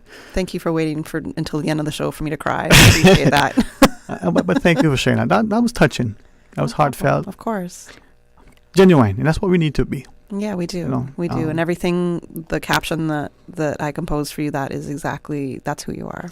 And so it's where I try to be. Yeah. I'm going to breathe. This is what Mirabelle says, breathe. Mirabelle de Kona. Before you, if you think you're going to start crying, breathe. Yeah. but we show our emotions in many ways, and oftentimes, rarely do we show it in love. Mm-hmm. Anger usually comes out more easily, and then that love, that agape love. And that's what is lacking. Take the driving on the roads. I went through the roundabout today, like as I did yesterday, very carefully. And I got my head kind of bent down a little bit, just so I can look left to right beyond the visor to make sure. You know you can't be bending down in the car. You're already vertically challenged like I am. You can't be... How are you bending down? See, my car has, my son told me what they call, but where the car door is in the windshield, there's that sort of structural column there. Thankfully, it doesn't impede my visibility, but it has that. I don't have an open top Jeep where there's 360 view. So as much as that is a small little steel structure, I want to make sure that, I can see yesterday and today, like many days sadly, the vehicle behind, as we enter the roundabout, I'm being mindful that to my right, cars are coming around. No indicator. It may look like they might decide to go, in that direction. Should it be safe for me to continue into the roundabout? I'm not stopped. I'm slowed down. There's sufficient in front of it. But I want to make sure. Because many times they'll say, well, nope, I'm going to go around. Right. Even when there's an indicator. Yeah. So I'm making sure. I enter in the roundabout. The vehicle behind, like yesterday, like today, decides to overtake you in the roundabout. When there's a car ahead, another car is coming. What is happening to us? There's this perhaps aggression, frustration, anger, inconsiderate. I don't know what it is, but that's just one sort of other indication of other things that may be happening. And we need to respond. It's not so much how life comes at you, it's how you respond to how it really is how you respond to situations. Absolutely. Yeah. But thank you for your company today. Thank you for that wonderful sentiment that you expressed. Thanks for having me on the show with you today and allowing me to coax it out of you to announce that you are running. Yes. I am. And it's not to unseat anybody. It's not to discredit and disparage. It's just to demonstrate that if not now, when, if not me. And to all who are there, you're a registered voter, go to vote. If on the ballot, as that caller, as many have shared, I'm not sure. We had two today who said, I'm not sure I'm going to go to vote. Go out to vote. In one breath, it was, I would vote for you, and in the next breath, I'm not voting at all. Yeah. and mark your ballot. And if that ballot has two, and you don't like either one, and you've satisfied yourself that neither one of those two represent your values, do what you think. That's your opinion. But go out and cast the ballot. And I know that the supervised elections has taken a different view. I still stand by mine because it was not only given to me by a fantastic lady whose life experience has been a phenomenal example. But she said, mark a huge X on that ballot paper, very consciously, to signal to those two or those 22, however many on a ballot, that none of you represent me, right? It's still a spoiled ballot. It still counts. But you've exercised your democratic right to go out and say, I consciously marked. Now, I hope that's not the case. That's why I think that we need to have a national vote. This is a political statement for those who want. The disclaimer is this represents my view, not those really come on. You have... Nor mine. It's not my view. You have a national vote for your premier and or cabinet. Whether that's good or not, at least have the courage to have that conversation. That'll be one of the things that I'm going to advocate for immediately. Mm-hmm. And it may not come to pass, but we're going to have that discussion. Because if you got a person who's elected in a constituency, whether they get 500 votes, 100 votes, 1,000 votes, win by one, it doesn't matter. That person now is elected and then selected and elevated to cabinet. That decision of that person in cabinet affects the entire country and not just that small constituency or not just a handful of voters. You can't serve two masters, and your constitutional responsibilities for your portfolio may put you at a place where you have to decide country or constituency. Mm-hmm. We can't do that. We do a disservice to both the person and the country. And then you're asking the person to serve too? No, that's wrong. Let's have the discussion as to whether that's good. We can redefine the political landscape. I don't want to change. I want to transform. Mm-hmm. Anyway, politics, just be careful. All right, Ms. Kathy. Thank you for that, though. No problem. Thank you. Yeah. All right, tomorrow, if I have the honor and the privilege to be here, I will. I will try my very best to, try to be as respectful as I have always. My love for this place and its people, whether you were born here and go back like me many generations, or whether you're like someone that is still near and dear to me, only been here recent, or whether you're like someone else who I will not have yet met. I want us to live and love together as we laugh and learn. Because that's what Cayman is, and that's what it should be. All right. Until tomorrow. Join me tomorrow, God's willing. Join me starting the morning for the record, though. And always be with the buzz on the Tuesdays. And who knows, I may expand to start this. I will see. Whoa. I have a lot on my plate. Until tomorrow, be blessed. Talk Today is brought to you by Subway, open 24 hours in Countryside, Anderson Square in Georgetown, and Centennial Towers in West Bay. And by the Ministry of District Administration. Explore your history, explore your land, explore your sister islands. And Cayman Airways. Call them on 949-2311 to book your nonstop flights to Los Angeles and Panama. And Doctors Hospital. Peace of mind is important when life happens. Doctors Hospital, always there for you. Call 949-6066.